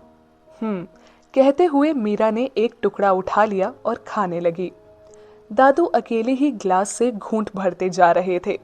जैसे ही खत्म हुआ तो उन्होंने ग्लास टेबल पर रखा और उसमें और शराब डालने लगे तो मीरा ने बोतल हाथ से लेकर कहा, बस दादू, अब और नहीं। अरे लेकिन एक पैग तो, दादू ने बच्चों की तरह कहा तो मीरा ने बोतल पर ढक्कन लगाते हुए कहा, एक क्या, आधा भी नहीं, और अगर आपने जिद की तो हम नीचे जाकर दादी माँ को सारी बातें बता देंगे, सोच लीजिए। मीरा की प्यार भरी धमकी से दादू को ग्लास वापस टेबल पर रखना पड़ा और उन्होंने कहा, होशियार हो गई हो तुम। अच्छा ये बताइए, आप यहाँ अकेले बैठकर क्यों पी रहे हैं?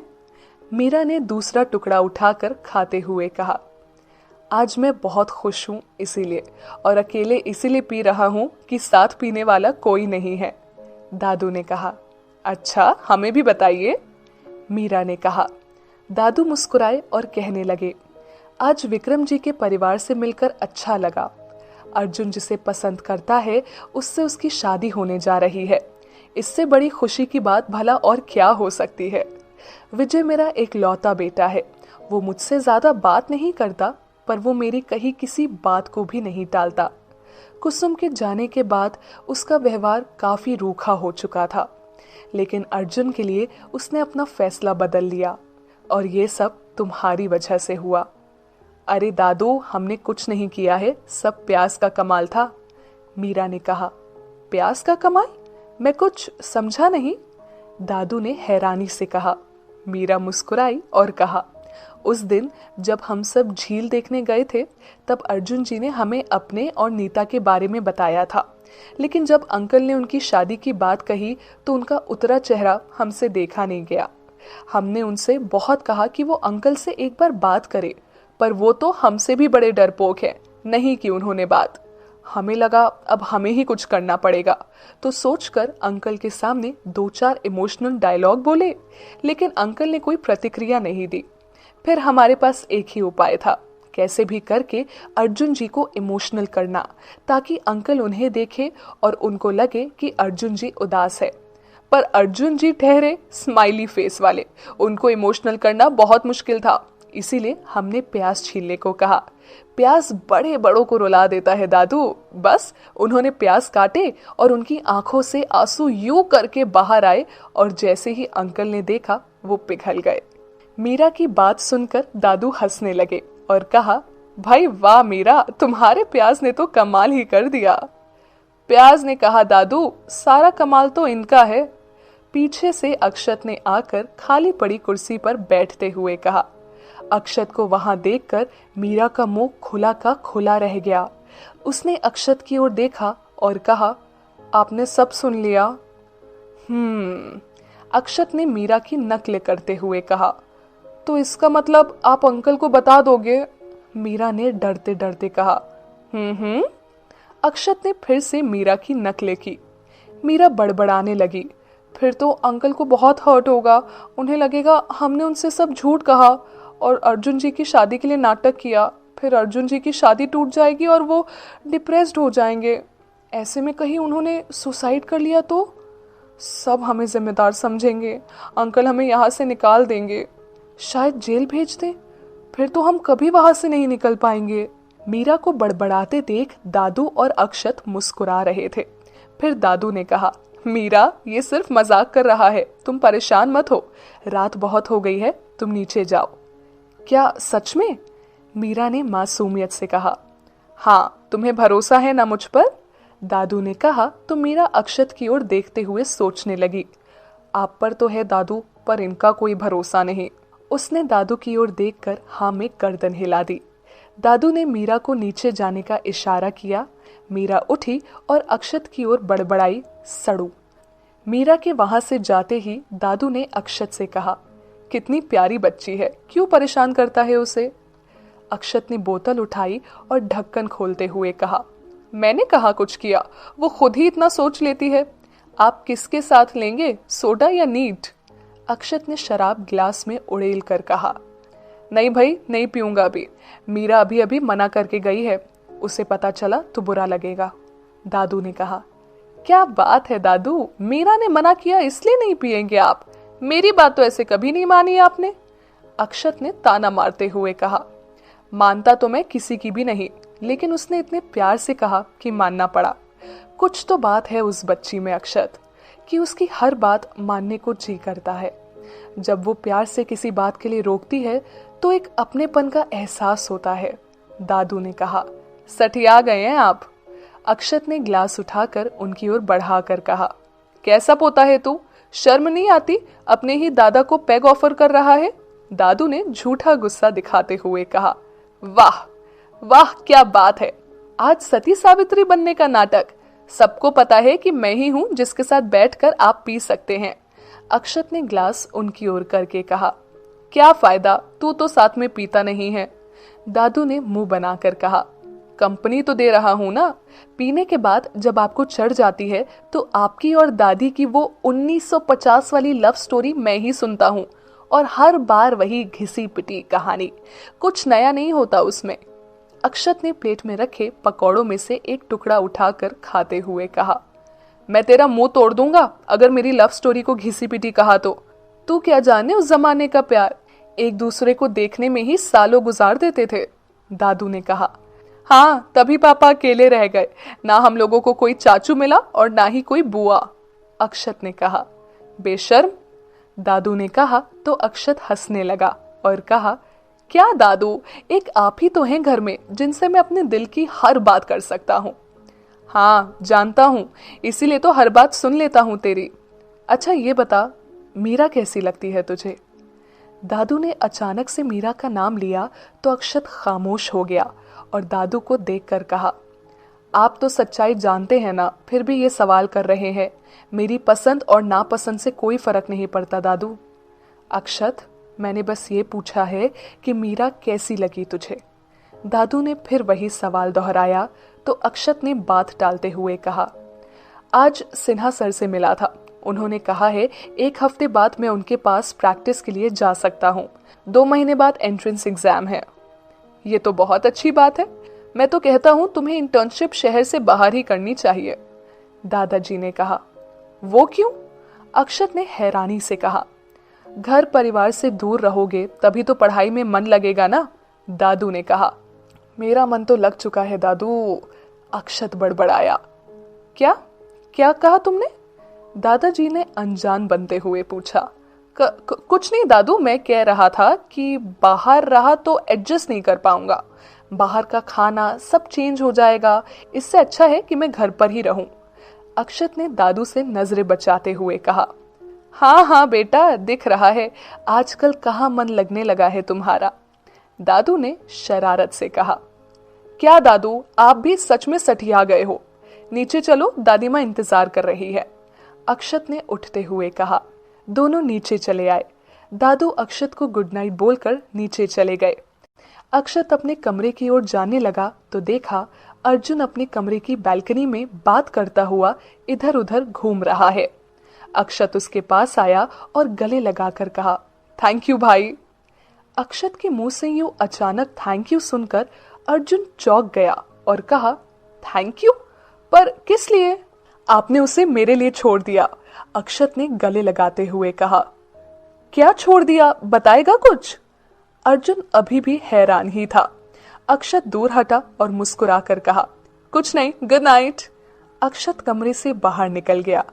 अर्जुन उसे जाते हुए देखता रहा और कहा, अजीब लड़का है। कौन? दूसरी तरफ फोन पर नीता ने कहा, तुम्हारा देवर, और कौन। अगर तुमने इसे समझ लिया ना तो समझ लो दुनिया समझ ली। अर्जुन ने कहा, तुम मिलवाओ ना उनसे। नीता ने बेसब्री से कहा, ओ हेलो हेलो, होने वाली पति से ज्यादा देवर में इंटरेस्ट ले रही हो, कहीं नीयत ना बदल जाए तुम्हारी। अर्जुन ने छेड़ते हुए कहा, क्या तुम भी? देवर छोटे भाई की तरह होता है। अब बताओ कब मिलवाओगे? नीता ने कहा, सगाई में मिल लेना। अर्जुन ने कहा, नहीं अभी मिलना है। नीता ने बच्चों की तरह कहा, अभी? इतनी रात को? अर्जुन ने कहा, अरे बाबा, मतलब सगाई से पहले। नीता ने कहा, ठीक है, कल सभी सगाई की शॉपिंग के लिए बाहर जा रहे हैं, तुम भी आ जाओ। अर्जुन ने कहा, हाँ ये ठीक रहेगा, तुम मुझे सुबह लोकेशन सेंड कर देना। नीता ने कहा, okay done, love you, good night. Arjun ने कहा, love you too, bye, good night. कहते हुए नीता ने फोन काट दिया। अगले दिन सुबह सुबह राधा, निधि, मीरा और अर्जुन मार्केट जाने के लिए तैयार हो गए। जैसे ही चारों बाहर आए, अक्षत ने अर्जुन के हाथ से गाड़ी की चाबी लेते हुए कहा, गाड़ी मैं चलाऊंगा। तुम कहाँ? अर्जुन ने हैरानी से कहा, मेरे भाई की सगाई है, भाभी तो तुम्हें देख लेगी, सगाई में बाकी लड़कियां आएंगी, उनके देखने के लिए भी तो कोई होना चाहिए ना। अक्षत ने कहा और चाबी लेकर गाड़ी की ओर बढ़ गया। माँ, अर्जुन ने बेबसी से कहा, कोई बात नहीं बेटा, उसे चला लेने दे, अब चलो तुम सब, देर हो रही है। राधा ने कहा। सभी आकर गाड़ी में बैठ गए। अक्षत ने गाड़ी स्टार्ट की और अगले ही पल गाड़ी गेट के बाहर थी। मीरा बिल्कुल अर्जुन के पीछे ही बैठी थी। अक्षत ने म्यूजिक ऑन किया और गाना चला दिया। अक्षत को हमेशा से पुराने गाने पसंद थे और इस बार भी पुराना गाना ही बजा, जो कि अक्षत का पसंदीदा भी था। सभी सफर को एंजॉय कर रहे थे। अर्जुन ने गाड़ी में लगे शीशे को अपनी तरफ किया, लेकिन उसमें मीरा का चेहरा नजर आ रहा था। अक्षत ने देखा तो उसे अच्छा नहीं लगा। उसने अर्जुन की तरफ देखा तो गानों की लाइनों ने उसकी फीलिंग्स का साथ दिया। तुम्हें कोई और देखे तो चलता है दिल, बड़ी मुश्किलों से फिर संभलता है दिल। क्या क्या जतन करते हैं तुम्हें क्या पता, हमें इंतजार कितना ये हम नहीं जानते, मगर जी नहीं सकते तुम्हारे बिना। अर्जुन मुस्कुराने लगा। अक्षत ने फिर ध्यान सामने जमा लिया। जैसे ही गाड़ी मार्केट में पहुंची, राधा ने कहा, आशु, गाड़ी ज्वेलर्स वाली दुकान पर रोक देना, मुझे थोड़ा काम है, तुम लोग आगे निकल जाना। ठीक है माँ, अक्षत ने कहा। ज्वेलर्स वाली दुकान के सामने अक्षत ने गाड़ी रोक दी। राधा उतरी तो मीरा ने कहा, आंटी, हम भी आपके साथ चलते हैं। ठीक है, चलो, राधा ने कहा तो मीरा भी उनके साथ नीचे उतर गई। दोनों वहां से शॉप पर चली गई और अक्षत गाड़ी लेकर आगे बढ़ गया। शॉप में आकर राधा ने कुछ गहने देखे। एक कंगन दिखाने के लिए जैसे ही वो मीरा की ओर मुड़ी, उन्होंने देखा मीरा शीशे में रखी चांदी की पायल को बड़े गौर से देख रही है। उन्होंने प्यार से कहा, मीरा। जी आंटी, मीरा ने कहा। तुम्हें पसंद आई ये पायल? राधा ने कहा। मीरा ने कहा। तो तुम ये अपने लिए ले लो ना, सगाई में पहनने के लिए, राधा ने कहा। अरे आंटी, ये हम कैसे ले सकते हैं, ये बहुत महंगी होगी और हमारे पास इतने पैसे नहीं हैं, मीरा ने कहा। तुमसे पैसे किसने मांगे हैं? भाई साहब, आप बाकी गहनों के साथ ये पायल भी पैक कर दीजिए, राधा ने दुकानदार से कहा। लेकिन आंटी, मीरा ने कहना चाहा। लेकिन कुछ नहीं, अगर हमें कुछ मानती हो तो चुपचाप रख लो, राधा ने कहा। मीरा ने कुछ नहीं कहा, पर मन ही मन परेशान हो रही थी कि वो इतनी महंगी चीज कैसे ले सकती है। गहनों की खरीदारी के बाद राधा ने दुकानदार से कहा, ये आप घर भिजवा दीजिएगा और पेमेंट मैं बैंक से करवा दूंगी उनसे कहकर। अरे भाभी जी, आप कैसी बातें कर रही हैं, मैं विजय जी से बात कर लूंगा, आप बेफिक्र रहिए, मैं ये सब घर भिजवा दूंगा, दुकानदार ने कहा। थैंक यू, चले मीरा, राधा ने कहा। कहते हुए मीरा उठी और राधा के साथ बाहर निकल आई। दोनों पैदल ही फुटपाथ पर चलने लगी। राधा ने मीरा को रुकने को कहा और खुद सामने वाली शॉप पर चली गई। मीरा वही खड़ी आती जाती गाड़ियों को गुजरते देख रही थी। तभी उसके करीब से गुजरते हुए एक आदमी की जेब से कुछ नीचे गिर गया। मीरा ने उठाकर देखा, वो एक पासपोर्ट था। मीरा ने जैसे ही सामने देखा, वो लंबे कोट वाला आदमी आगे निकल गया। मीरा सर सर कहते हुए उसके पीछे आई। शॉप में खड़ी राधा ने जब देखा तो हाथ का सामान रख मीरा के पीछे आई। आदमी एक महंगी चमचमाती गाड़ी के पास आकर रुका और जैसे ही दरवाजा खोलने को हुआ, मीरा हाफते हुए उसके पास आई और कहा, सर ये आपका पासपोर्ट वहां गिर गया था, हमें लगा आपको इसकी वजह से परेशानी हो जाएगी, सोचकर देने आ गए। मीरा बुरी तरह हाफ रही थी। आदमी ने जैसे ही पासपोर्ट लेने के लिए हाथ बढ़ाया, राधा ने उसके हाथ से पासपोर्ट छीनकर फेंकते हुए कहा, मीरा चलो यहाँ से। लेकिन आंटी, वो पासपोर्ट इनका है, इन्हें, मीरा ने कहा। लेकिन उससे पहले ही राधा ने मीरा का हाथ पकड़ा और खींचते हुए उसे ले आई। मीरा ने पीछे मुड़कर देखा तो आदमी ने नीचे पड़ा अपना पासपोर्ट उठाया और जेब में रख लिया। मीरा को कुछ समझ नहीं आया कि आखिर क्यों राधा उसे वहां से इस तरह ले आई।